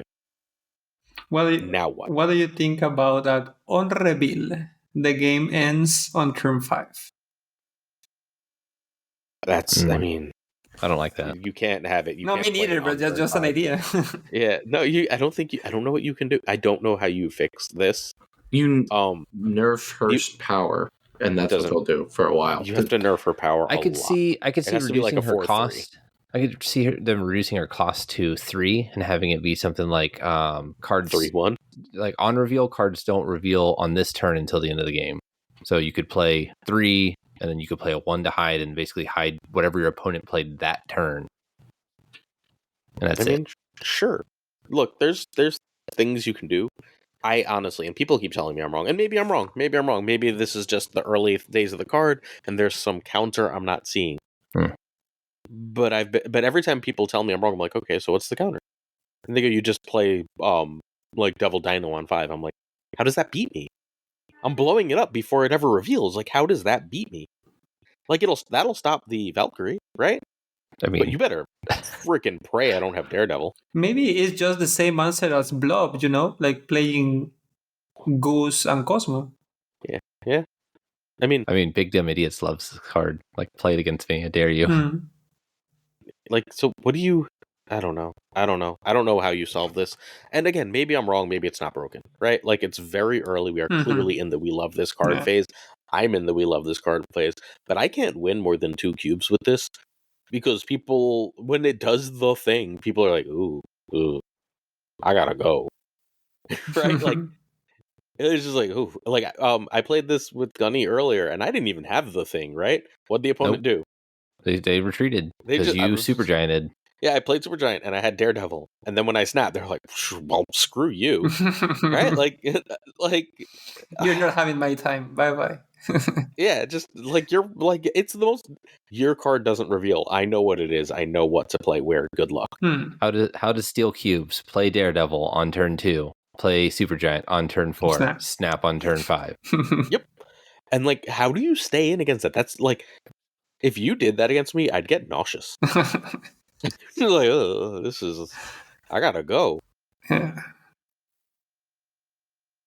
right. That was fun. Let's move on to the next card in this month, which we will see next week shortly after it's this Radiohead. episode airs. Yes, it's Radiohead. It's Call Obsidian, a 4 cost, 10 strength. Ooh, Series 5 card. What does your 6K tokens get? Well, this card has a drawback. You can only play this card where you have a 1 cost card. Obvious synergies with Thanos stones. All right, Bohe, what do you have for us on this card? I don't know, boy. Every single card that I saw the last 3 or 4 weeks, the first thing that I think is like, this is going to be amazing on Thanos. I don't know. Maybe I'm just like being a little bit like merrier about the situation. I want to try this with Scar because the more 10 power cards on the game, the better Scar gets. So Scar is already a good card on Thanos Lockjaw.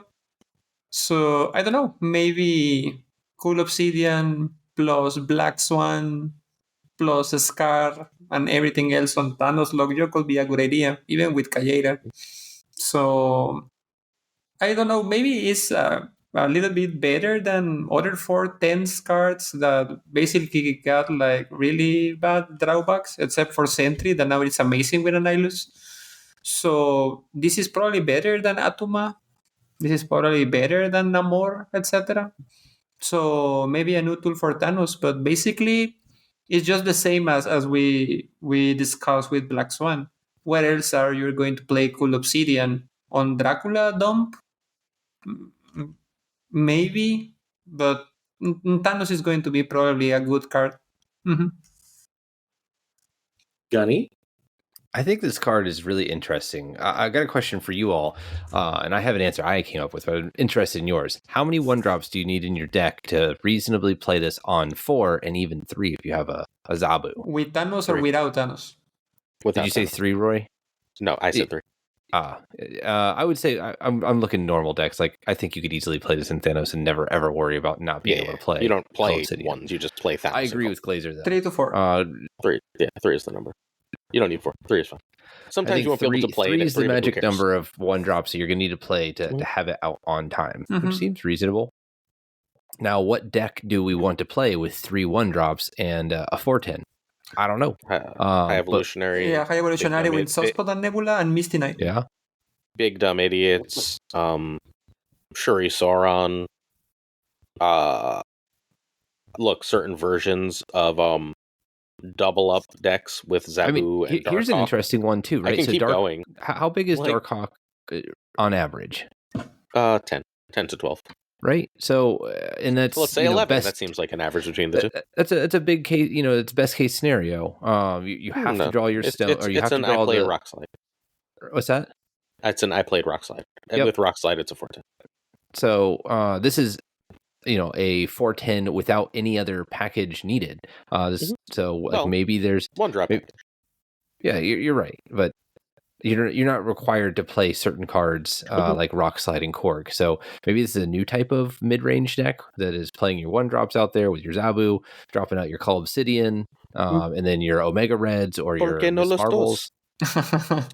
What's that? Why not both? But But for example, right. I don't know. Maybe with Darkhawk you have some upsides. It's an ongoing ability, so you can just like Mystic that is most of the time like one of the best friends of Darkhawk. So Cull is 4 and Taskmaster exists. yeah, I'm probably in Shuri Sauron is going to be a good idea, but because you play Zero, you play Ebony Maw with Sauron, and a 410 with Shuri is probably going to be good. You also play Sabu. So maybe it's going to be a good house for Cool Obsidian beside Thanos. I think everywhere is a good one. Like I think a 410 that has very limited downside goes in almost every deck. I think a 410, a almost non-situational 410. You're not having to put rocks in somebody's deck. You're not having to, keep lanes open or make sure it doesn't blow itself up. Like all you have to do is have played a 1-drop. We said, can you fit 3 1-drops in your deck? Yes. Then Cull Obsidian is an option for you. Makes sense. I think he's one of the best cards in the game. Like immediately upon release.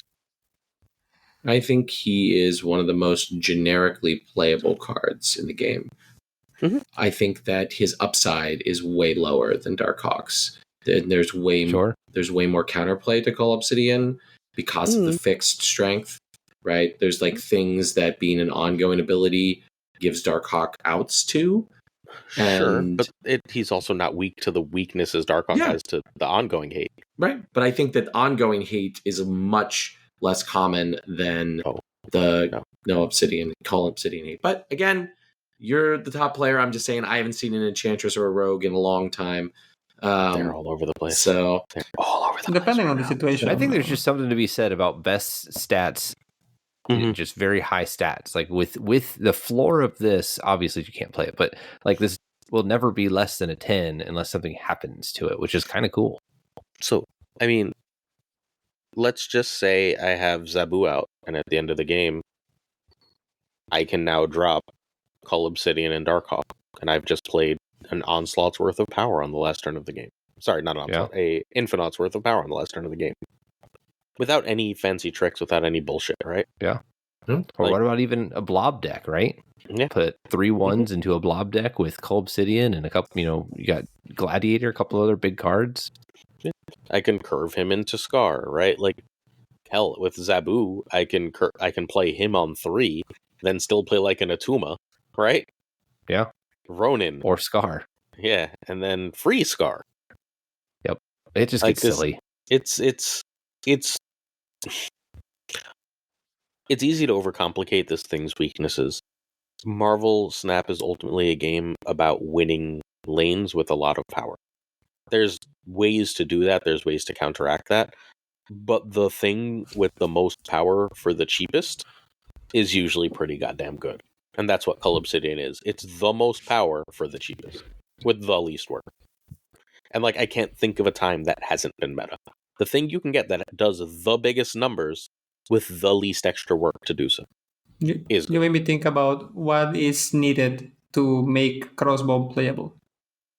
Crossbones has been playable, right? I know, but like there have been times where he's been playable. Priority is what makes him playable.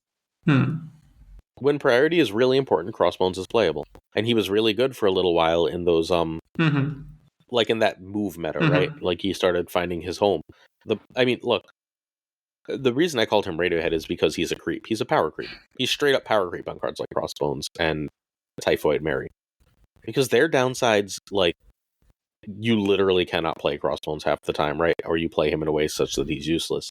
You literally cannot make Typhoid Mary. Typhoid Mary can be like -6. If you can't get rid of the Void, Sentry literally represents 0 power on your board.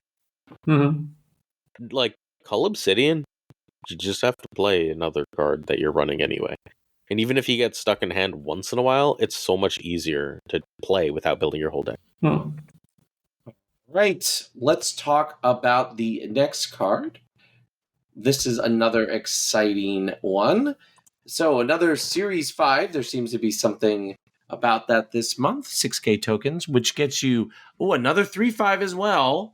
With the on reveal, discard 2 cards from your hand. Get max +1 energy. Bohe, what is your thoughts about Corvus Glaive? This is going to be a little bit complicated, but in my mind, is basically an Electro without a downside. Mhm. Because in the proper shell, like in the right build, Corvus Glaive doesn't have a downside. Even if you can control the discards, Corvus Glaive doesn't say like the two more right cards on your hand, or one to the right and one to the left, or the two biggest power cards, or whatever. It's random, just like Hell Cow, that is basically a bad card. But in this case, like having an Electro without the restriction that makes you play only one card per turn, in the proper build, it doesn't matter what Corvus Glaive discard. So I think it's going to be a really, really good card. Yeah, I agree. I think Corvus is a card that discard desperately needed. I think it's struggling to keep up with other archetypes. And Glazer called the last card creep Radiohead. I think that this is a big example of power creep. I think it's necessary power creep if they want to. The next one too. Well, yes. I think the next one is sort of insult to injury. If you're talking about whether or not discard gets a big jump in this sort of in February. But Corvus, I think he's a necessary card. I really do think that he solves some problems that discard has had, which is that sometimes you do really desperately need this +1 energy. I think he does obsolete Hell Cow, and he also obsoletes what's the Swordmaster as well. Mhm. Like you had even less reason to play Swordmaster than you currently do, right? For what he's, I think, a 3/6, and this is a 3/5 that gives you +1 energy, the cost of additional card. And there's enough ways to sort of offset his drawback at this point, particularly the next card we'll talk about in a second. But Gunny, do you have any thoughts about Corvus Glaive here? Actually, I'd just like to bring it to the next card and talk about them together when we get there. Yeah, I could do that. Okay. Well, we can talk about Proxima.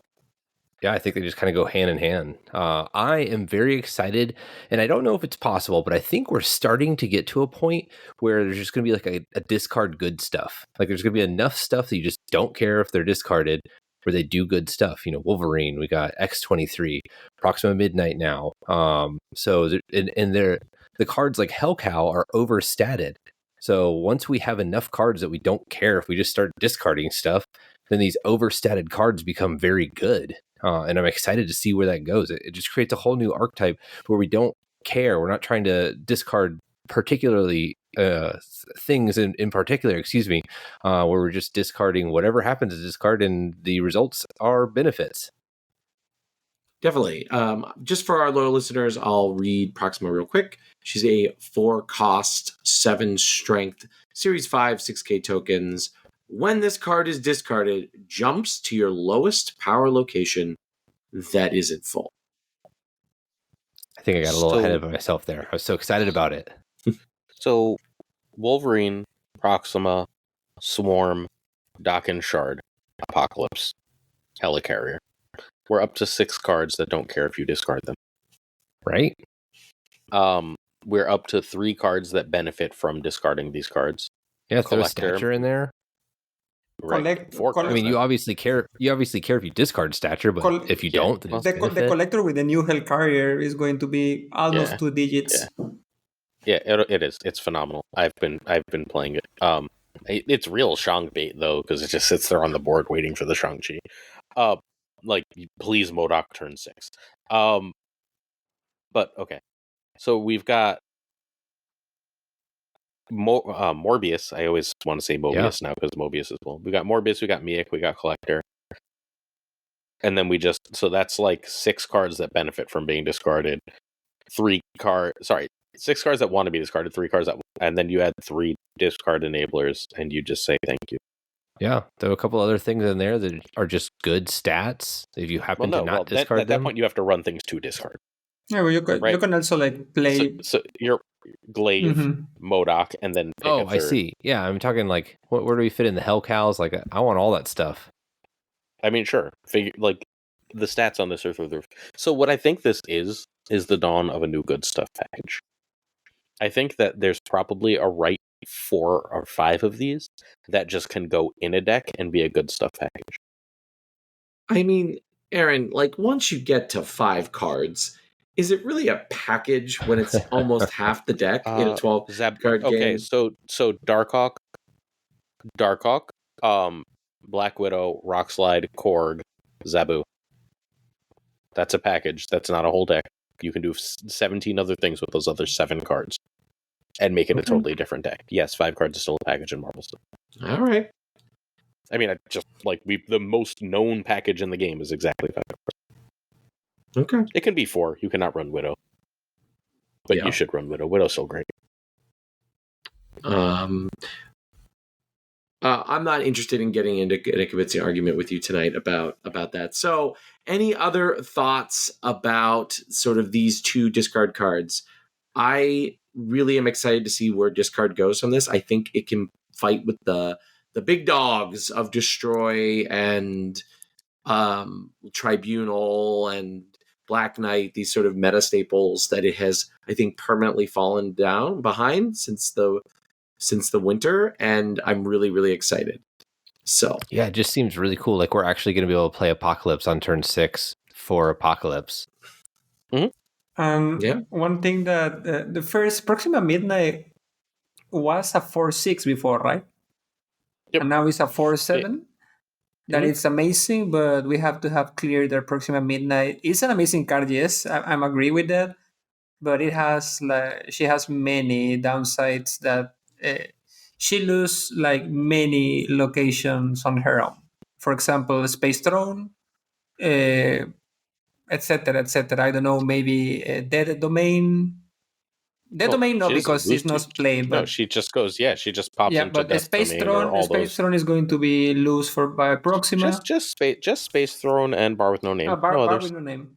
Wait, is that how that works with Bar with no name? I think Wolverine could just land in Bar with no name. Sorry, am I saying the wrong one? The one that if you whoever has least power. It's Bar with no name. That's Bar with no name. It's Luke's bar. Luke's bar. You think of Luke's bar? Yeah. Bar with no name and Space Throne. Otherwise, she's fine. Yeah, she also wins you certain locations, like the ones that you can't play cards. She wins you Death's Domain. She wins you Sanctum Sanctorum. All these. Yeah, she has more upsides than downsides. Oh my god!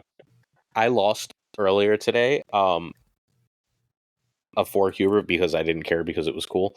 They made a 20 power Human Torch in their Sanctum location, and I had both MODOK and an 11 power freaking Miek in that location. So I was at 19 in this unplayable location with my destroyed deck. I was like, no. That's pretty cool. Well, about Corvus Glaive, maybe the thing that excites me the most is the fact that Paul said is the fact that Corvus Glaive is going to incentivize like having new decks, not just like throw like Corvus Glaive on every single basic discard core that we always know. We are going to spice the discard core a lot with having like that extra energy every single turn. That's going to bring a lot of whole new opportunities for the deck. So we're going to do real quick before we move on to Datamine cards. I'm going to ask our 2 guests here, buy one of this month's cards. Which one would you only have the resources to buy one card for this month? Not yet, because we're not on a whole We're not on a whole month yet. There are 2 cards that were changed. We're not covering the whole month. We just are going to talk about quickly the changes to 2 cards. All right. Because we've got the I just March go cards. off your slideshow, man. I know. All right. I have words to say between the slides. So there are 2 cards that were data mined for March earlier that were changed. The season pass card and the card that comes out with the season pass card were both changed. So we should let our listeners know that these 2 cards have changed before we talk about the April cards, which are all new, and then we can do whatever you're saying. So before we do that, let's talk about the 2 cards from March. Cool? Sure. Hope Summers is a 3/3, Series 5, 6K tokens, will be our season pass for beautiful, balmy March. After you play a card here, +1 energy next turn. Bohe, what do you think of this slightly but also significantly nerfed every single content creator that I know said that Hope Summer can like go out with +2 energy and now it's not just like +1. And I don't know, maybe +1 is probably not enough to make Hop Summers meta relevant. But maybe this bring Kitty Pride again to the meta. So I think Kitty Pride is probably the best friend of Hop Summers we could see. But with a +2, even with the +2, I think Hop Summer is going to be a good card, but not a broken one. But now we just like with +1, I'm not pretty sure what we can do with this card beside Kitty Pride. Gunny? I think she could be interesting in like a move deck, things with like Spider-Man and Jeff, stuff like that. So if Elsa ever gets a buff, then Hope Summers could be pretty cool in something like that. Putting a Nightcrawler into a lane, getting your +1 energy, and also getting some extra power, moving it out for the next card in line seems like a decent thing to do. But I don't know how strong that actually will end up being. Maybe the whole idea is to play this with Jean Grey at the same time, So, but in this case, this should be like maybe a 2/2, like Hop Summer on turn 2, Jean Grey on turn 3, and then whatever on turn 4. But you're going to have a +1 energy to play a bigger thing on Jean Grey lane, and then you're going to have a +1 energy to play a bigger thing on turn 5, for example. And then you have an extra energy on turn 6 while you're still like locking your opponent to play on the Jean Grey lane. But being like 3/3 just as Jean Grey made me this idea to feel like a little bit awkward. Yep. I'm with it. I agree. All right. So let's move on to Pixie. So Pixie is a series question mark, 2 cost, 1 strength. On reveal, shuffle the costs of all your cards in your deck that started there. GunnyT, what do you think about Pixie? A card that we spent a lot of airtime arguing about, but we did this last month. What do you think? She was a 1/3. She was a 1/3. I mean, correct me if I'm wrong, but isn't this still broken with Mobius? Yeah, I mean, real big time. That's what I think about it. You fill your deck with a bunch of 1s and low cost cards, and then you put a bunch of 6s in that want to be 1s, and then all of your 6s are 1s, and all of your 1s are still 1s. And then maybe we found a home for Black Swan. Yeah, There we go. Could be. I think in that package alone, I think that's the place where I think it would be best. I don't know how good it would be otherwise. Probably not great. Obviously, that means you need to draw Pixie and use Pixie. And how good that deck looks, I don't know. But Mobius makes it pretty darn bonkers. Yeah, people love negative, and negative costs more than this. 2 is still pretty easy to squeeze into turns. So it'll be, I think Pixie decks will be a thing. Just like we thought when she was a 1 cost card. All right.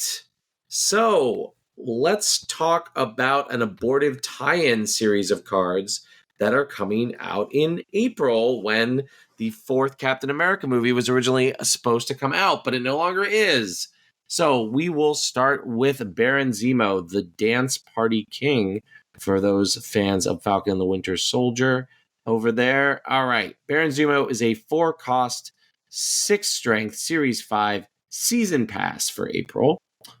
On reveal, add the lowest cost card from your opponent's deck here on your side. Bohe, what do you think of that card? Surely Baron Zemo is going to have some times when he didn't bring something relevant.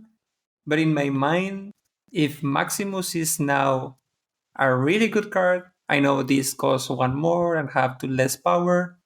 But if Maximus is a good card, not Maximus, Gladiator is a good card, Baron Zemo have the potential to be just a good card, like in a sense, like a card that could be in almost any deck in my mind, because it's going to.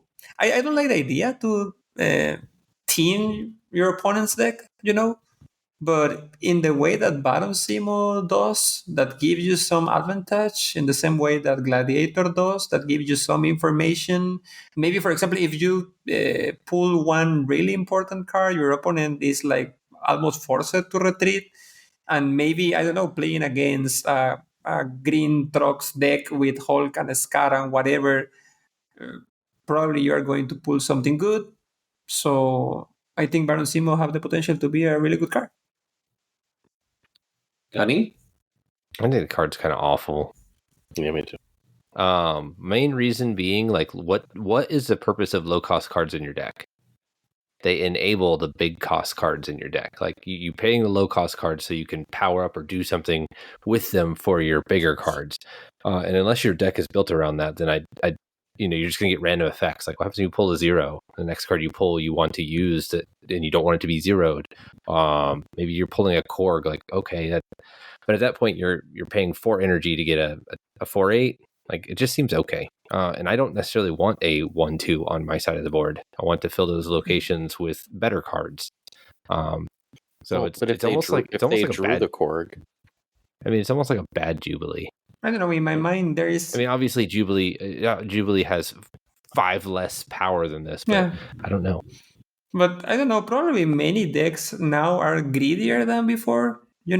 I've been playing a lot of Lockjaw list that doesn't have anything right. below 3 beside the Wasp.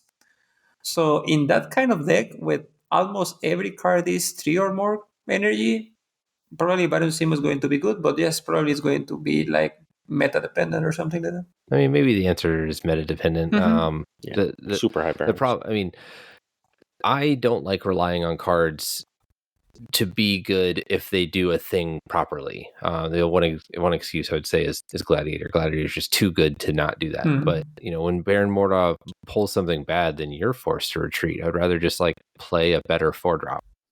4-drops are so good in this game that like the baseline 4-drop that you have to play is like a 4/10. And maybe this gets there, but I don't know how often, and I don't know if I want the effect coming from it. So I think Gladiator is where my mind went as a comparison also. What makes Gladiator good is that he's 3 more power than the next relevant cost in his cost slot. Yeah. Relevant power in his cost slot, right? The next relevant power is Polaris or Spider-Man. You can get a 4/6 or a 4/7, but they require ridiculous hoops and make your deck worse. Gladiator may make your deck worse, but most of the time he's just good stats. Yeah, even with Swordmaster, for example, even if Swordmaster was a 3/7, I probably don't play the card either. But being a 3/8, maybe I start considering it there. Right. That pushes it into play. But at a 3/6, its downside is humongous and you can't do it. So that's why you play Gladiator. I consider this fairly similar to Gladiator, and it doesn't have the stats. Like, it's not doing something better than the other 4s to the point where I'm probably putting it in a deck. And we could be wrong, right? Loki showed us that stealing opponent's shit can be incredibly powerful. I don't know. I probably... But, you know what's going to be fun? Sometimes you're going to steal, like, a Mr. Negative. Right? Yeah, like, for sure. Just like the peak, and then you're going to have to retreat. But in my mind, I'm going to still, like, trying to make a deck, like a mill deck for the first time. I tried that, like... It could be a mill deck. I tried that, like, super hard when Gladiator comes out. So, I don't know, maybe... I tried that a lot. It works for some time.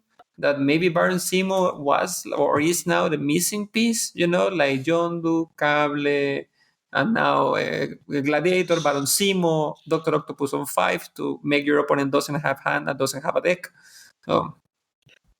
So my working theory for this has always been that the mill cards want to be low cost so you can reuse them, not high cost.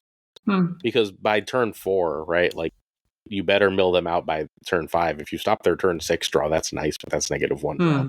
I can just play a rock and do that. Or a Widow's Bite, and I've done the exact same thing with, like, 1/10 of the world. Yeah, it could be. All right. Let's keep going. Red Hulk.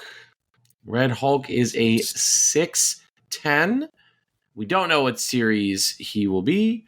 When your opponent ends a turn with unspent energy, +4 power, if in hand or play. Bohe, what do you think about this? I think this could be a good card that probably is going to be changed before release. maybe it's not super incredible strong, but just 2 turns when your opponent doesn't play like Encore, this is going to be 618. That is like big and that Orca. So that makes Red Hulk a good card. So maybe it's a little bit overstated with maybe, I don't know, 6-9 could be good, or maybe it could be +3, because just 2 turns of like I know the solution. Make it a high evolutionary card. it could be.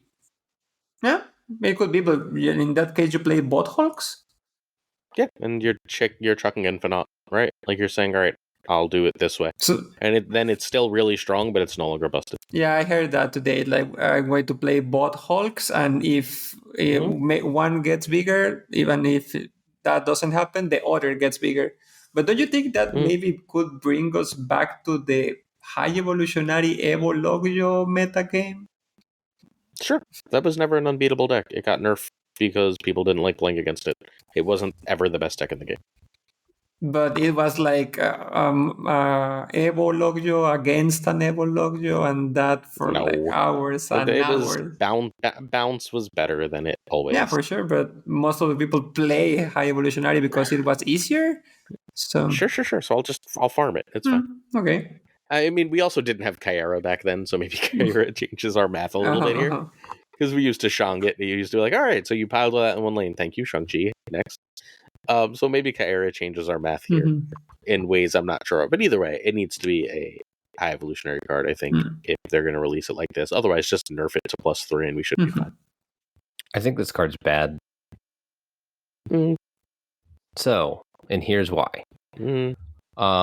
Whenever your opponent is not playing on curve and they're missing multiple energies spent, you're probably winning anyways. Like they're behind curve and they're not doing anything, unless you're obviously playing against another high evolutionary deck. But if they're not playing on curve and missing energy drops or not utilizing all of their energy, you're probably already ahead. So at that point in time, you're just winning more. I don't want to win more. I want cards that are reliably good. And this card just seems like it takes advantage of when your opponent's already doing poorly. I think that depends. Twice a game, people miss an energy. That depends because there's for example, it's a Magic player's opinion. For example, is something like I don't know. Maybe we can talk about ongoing tribunal. I can like do nothing on turn 1 and nothing on turn 2, probably even nothing on turn 3, and then play Magic, and I can still win the game hard. So I mean, you're playing a Zabu Darkhawk deck and you don't see Rock Slide. So turn 2 you play Zabu, turn 3 you play Rock Slide, turn 4 you play Ms. Marvel. Now you've missed turn 1 and 1 energy on turn 4. Right? Yep. I mean, that's if you draw Red Hulk in your opening hand. Sure. Look, a 6/14 is still... What cards give you 6/14 with no downside? You're right. I think Right, this is unreliably the big stats that you think it is, and I don't want an unreliable statted card in my deck. I don't think it's ever really less than 6/14 unless I top deck it on the last turn of the game. I am closer to Gunny here. I think that the question is the juice worth the squeeze? Like the upside is clearly obvious, particularly in the high evolutionary shells and other things, is sort of like putting your opponent in a squeeze. But I think that there's enough good top end or other mid end cards that probably you don't want this, but I could be wrong.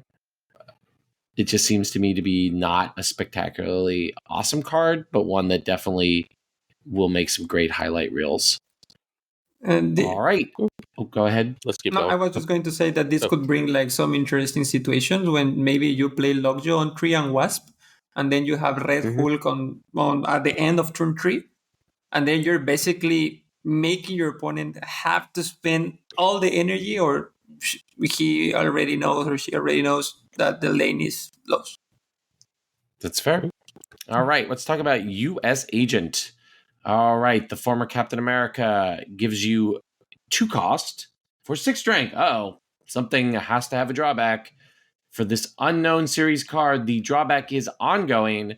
-1 power for each of your other cards here. All right, Gunny, what do you think of Captain America at Home? So this one's hard to evaluate for me. So the floor of it is a 2/3, right? So if you put 3 other cards here, then it drops it by 3, making it a 2/3. The ceiling is obviously a 2/6, but it's very difficult to win a lane with 1 card. This could maybe find some kind of home with something like Sauron, removing that negative effect from it, an Enchantress type thing where you're using Enchantress to take off this ability and like Lizard's ability. So certainly, I mean, anytime you see low energy and high power, somebody's going to try to break it. So if it can find a home like that where you can get rid of its negative, the downside of it, then I think it'll be a good card. But I don't know if that exists. Yeah, it exists. It's sure Red Skull. Sure. That deck runs Lizard. Why would you run Lizard and not this? I mean, yeah. And it already doesn't run a whole lot of cards either. So making it a 2/5 whenever you put the Taskmaster there isn't a bad thing either. Look, a 2/4 is also a lot of decks, right? Also, priority decks. Anything wanting to get priority early, this will certainly help with that. Talking about Supergiant earlier. It's a good card. It was a very good card. Bohe, any thoughts? This card is amazing. Amazing. As a Sauron enjoyer, this card is gas. Oh no, we got another enjoyer. Yeah. Well, in fact, I enjoy more like playing some things like Master Mold or Hazmat, but let's make this aside because a lot of people say that things in my stream when I said that I like Master Mold, but USA Agent is an amazing card. Sauron is an amazing card. And Shuri Sauron is an amazing deck. It's like playing the game on easy mode. And USA Agent is like basically a better Lizard, or Lizard before the nerf. So other good thing is if this comes out just like this, Lizard is probably going to see a buff. That is also going to be a good thing for Sauron. So basically this card is really good with Zero, with Sauron. This is basically just... I didn't even think about Zero, yeah. This is basically just 1 less power than Ebonimo. That is an amazing card with Sauron. In fact, the problem of the deck isn't Sauron, it's Ebonimo. So I think this is close to that. And I don't know, maybe this is going to be a core card for that deck, and that deck is really good. So, an amazing card. 2/6, good numbers. Big numbers go wrong. Good card. Its downside is a 2/3. It's not like its downside is a 2 -1, right? Yeah. It's fair. Powerful card, I would say. All right, we've got, speaking of other more famous heroes at home, we have White Widow. 2/2. We've got no known series, but an on reveal and an ongoing. Ongoing is for the Widow's Kiss. Oh, for the Widow's Kiss, excuse me. Her on reveal is add -1 power Widow's Kiss to your opponent's side here. The Widow's Kiss ongoing is your other cards here have -1 power. So this is a take on the Black Widow family. Of course, this is the sister of Black Widow in the MCU. So Bohe, Florence Pugh. Yes, it's Florence Pugh's character in the comics who's... Anyway, I won't explain. But anyway, Bohe, what do you think? I don't know, maybe a lot of people know that my favorite archetype is Junk. I love to play that deck, and this card is amazing on that deck.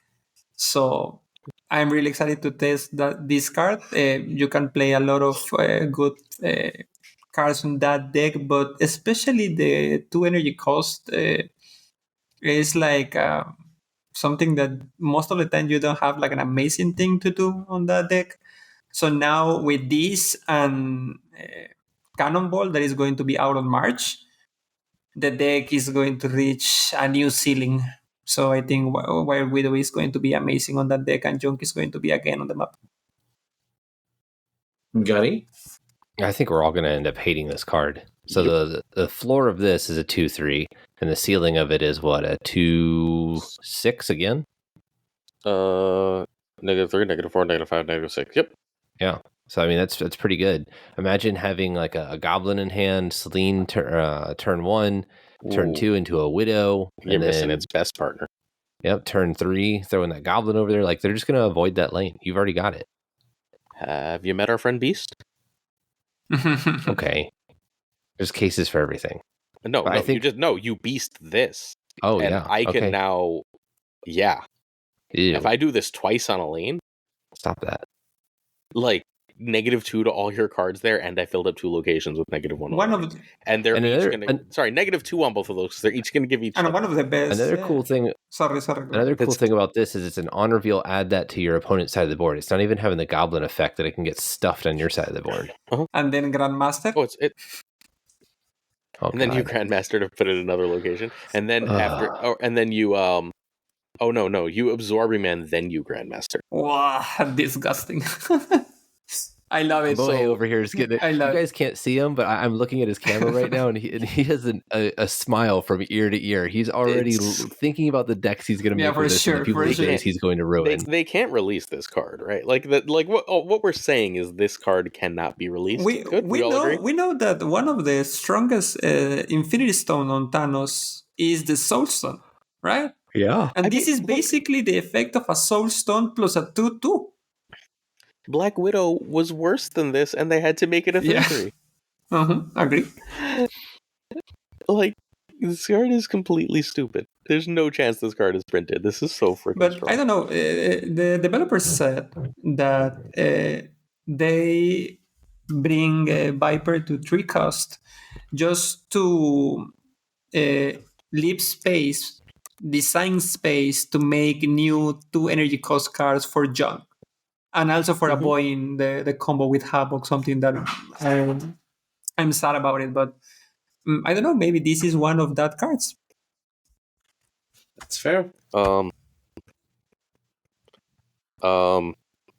not printing this. Sorry. I he's a 3/3. imagine Glazer will be eating his words in the future. If they print this with this stat line and these numbers, I'll buy all 3 of you a season pass. Let's go. I mean, I can imagine seeing her becoming a 2/1.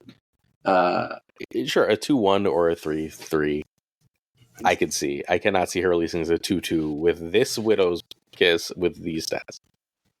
That's fair. I think they'll start with her at a 2/1, and then she'll eventually, like all 2-cost cards that are overpowered, become a 3, a 3-cost card.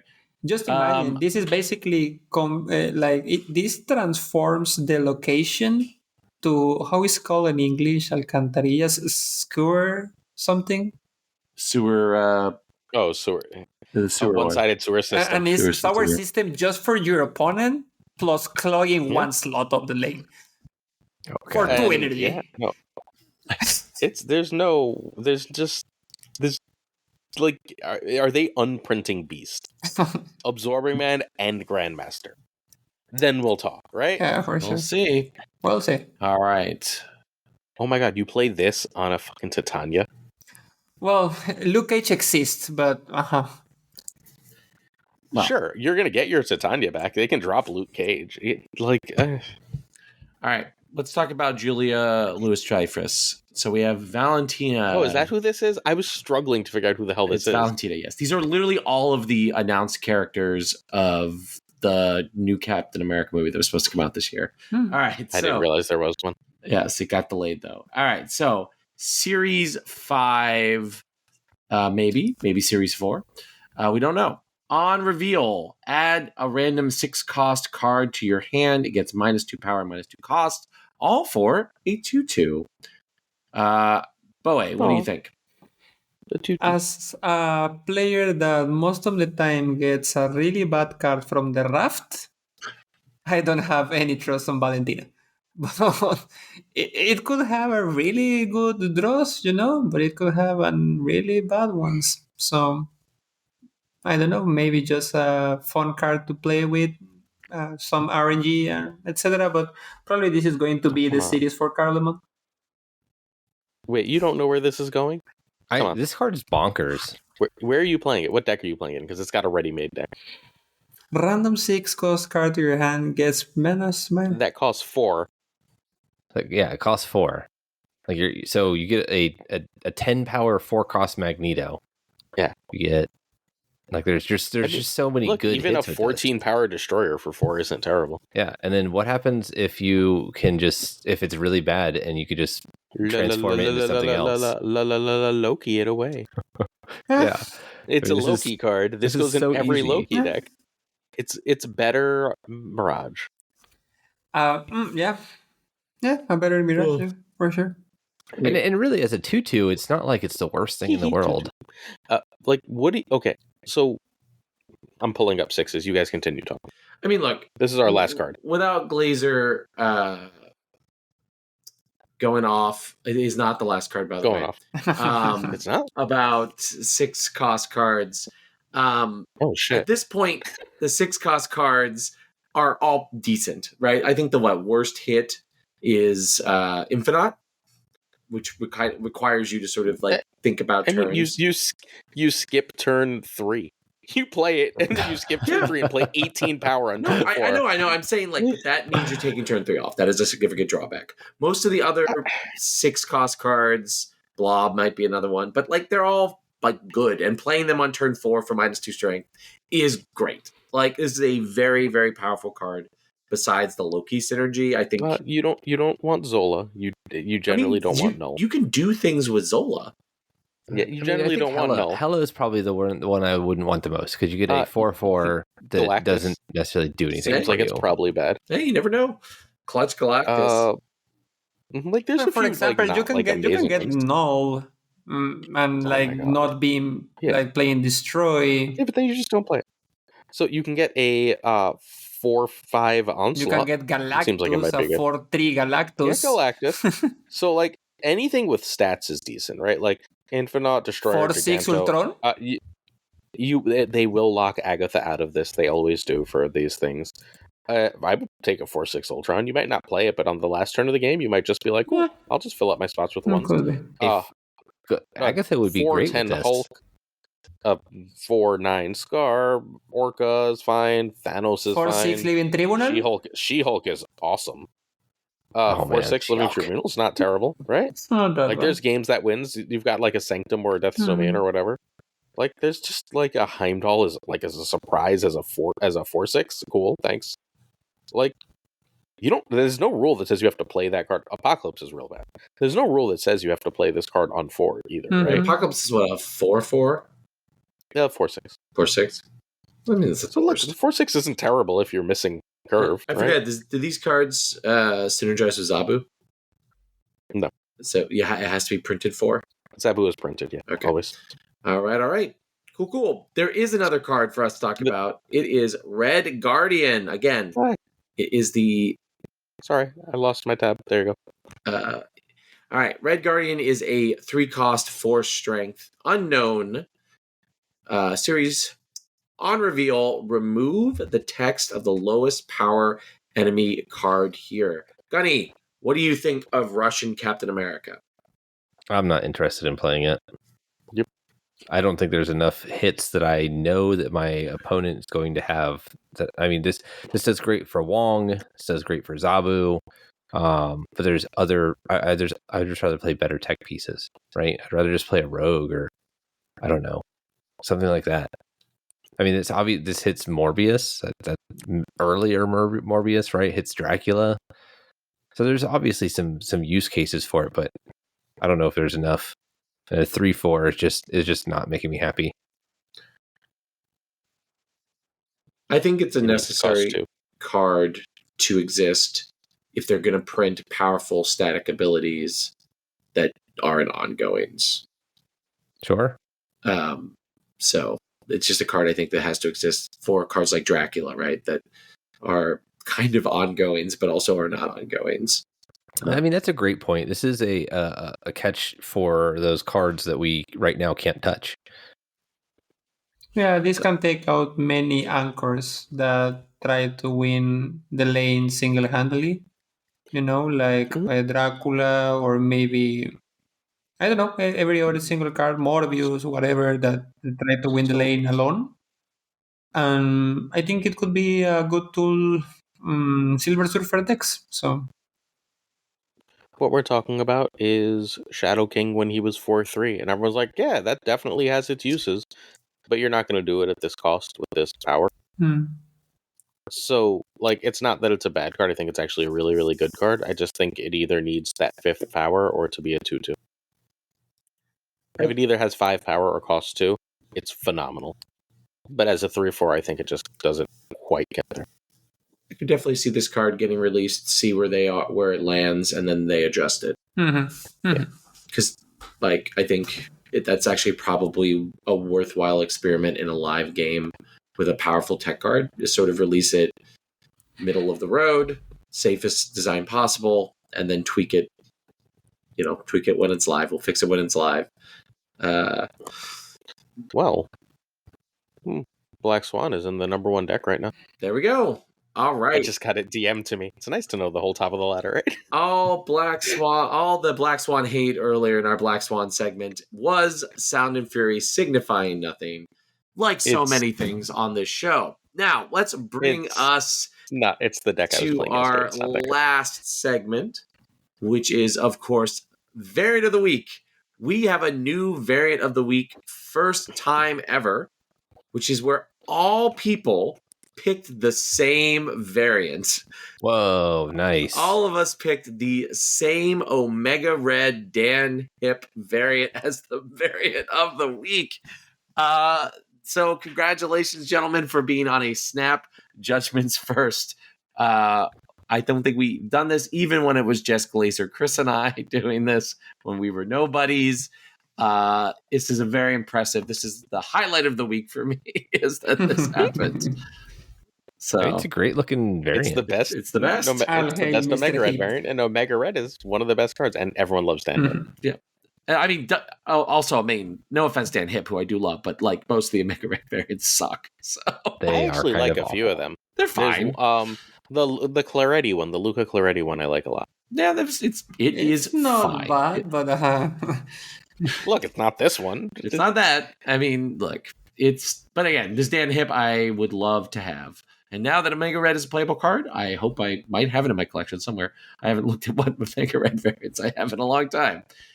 Anyway, this brings us right into the last little bit of this episode where we allow our guests to tell us if you, our loyal listeners, were interested in them and learning more about them and the content they create, where you can find them and what you would find if you were there. We will start with our friend Gunny. Gunny, tell our loyal listeners and loyal viewers what would they find if they tuned in to your YouTube.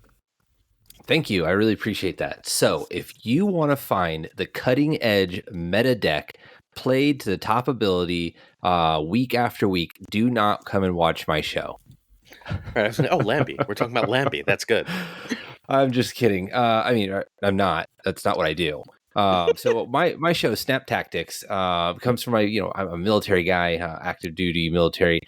So tactically thinking, right? So what I like to do is I record a couple games and I just talk about my gameplay. I go over some of the rules that you've seen on Glazer's show, some of my tips, and I break them down the game.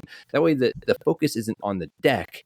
It's on the decisions that are being made during play. My goal there is to help anybody who's trying to reach a goal, be it to get to rank 90 so they can get that free 500 gold, get to Infinitive, wherever it is that they want to get to. I want to help them get there. My last episode, we talked about ladder anxiety. There was a really great episode put on by KM and Brendan on Snapshot, and they had Toricon on there, and he talked about ladder anxiety. And I just thought, man, that happens to me. I have an Apple Watch on, and my heart rate will go up and my watch will tell on me sometimes whenever I'm playing a game for like 8 cubes or something. And if it happens to the top player in the world, it's got to be happening to everybody. So we just kind of talked about ladder anxiety, and I've had a really positive feedback from that. There was a lot of players that watched my video and just said that it was kind of refreshing watching something that wasn't just highlight reels. Like, any deck can look good if you just play highlight reels. The first gameplay I showed in that episode was actually a really bad loss. It was 8 cube loss, and I talked about how it happened. I got tunnel vision on shutting down a destroy deck, but then forgot that like I need to kind of win the game. And then I stuck around for no reason, and I had no way to win. So, it happens to the best of us. I think we learn more from our mistakes, and there's a lot that can come from that. So if you're having trouble, or you just want to remind yourself of how to climb better, then come check out Snap Tactics on YouTube. My turn. Gunny's gonna help grow this game in a competitive sense. Like, a lot of people have a lot of niches, and a question I'm answering yesterday/tomorrow, depending on when the hell you watch this, is what is the most important thing to being a content creator? And I think it's having a niche that's different from other people. And Gunny already has a niche immediately. It's competitive play. It's figuring out how to set a goal and reach it, and taking actionable steps to getting there. And I don't know who in Marvel Snap can't use that, from the very best players to the very newest players. It's incredibly useful content. It's not overwhelming, where it's broken down in very simple, easy steps with clear gameplay and examples. It's like tier 1 level teaching. It's phenomenal. It's going to be huge. You should get it on the ground floor. And then you get to hipster everyone else when they find it. Very kind words. Thank you, Glazer. Yeah, that's the last time I'm going to be nice to you for the next few days, though. So. There we go. Same toxic masculinity you've come to respect from Glazer. All right. Bohe, why don't you sell us on your content? If folks were to tune in to your Twitch, what would they find? What should our loyal listeners and loyal viewers become your loyal listeners and loyal viewers? Well, first of all, I want to say thank you to having me here. It's a pleasure to be on my first English stream. So it's been an amazing experience. And well, you can find me as Bohe Ibnida. I'm going to spell that. It's BOHEINMMNIDA.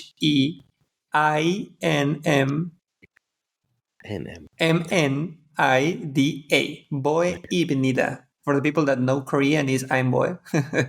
And well, you can find me basically every single day on Twitch playing Marvel Snap, and from time to time other card games. Now I'm doing content for other sites from the .gg family, that it's the same network for Marvel cool. Snap Zone. So now I'm doing a lot of deck guides for One Piece TCG, and also our boss asked me for write again for for Magic Arena Zone again. So now I'm all over the place, writing every day, every single hour, but it's an amazing time. And well, I'm also on Twitter at Bohe Ibnida. I share my decks, my Marvel Snap decks right there. So basically, you're going to find me on Twitter and on Twitch. But if you want to see little bites or pieces of my daily life, you can find me at Bohe Ibnida on Instagram too. Oh, cool. Awesome. All right, my turn. So I'm going to focus. You're going to be on more than once. You're a Snap Zone person, which means that you get to basically be on whenever the hell you feel like staying up with us. So we're going to focus on your writing this time. In an earlier time zone, if he's in Mexico. Yeah, he's an hour earlier. So anytime he wants to stay up with us, he's welcome, sure. right? Like he could have a life, right? Like in do. I'm just saying, how time zones work is that we are further. Never mind. Go ahead, finish your point, Glazer. Look, I'll be making Marvel Snap content for another hour and a half before I go to bed, my friend. All right. So I want to focus on his writing this time. We'll talk about his stream next time, because I do hang out on his stream, and I always feel such a warm welcome. But his writing is so good that I had to stop doing deck guides. Like, fundamentally, his deck guides are so good that, like, you shouldn't read other people's deck guides if he has one.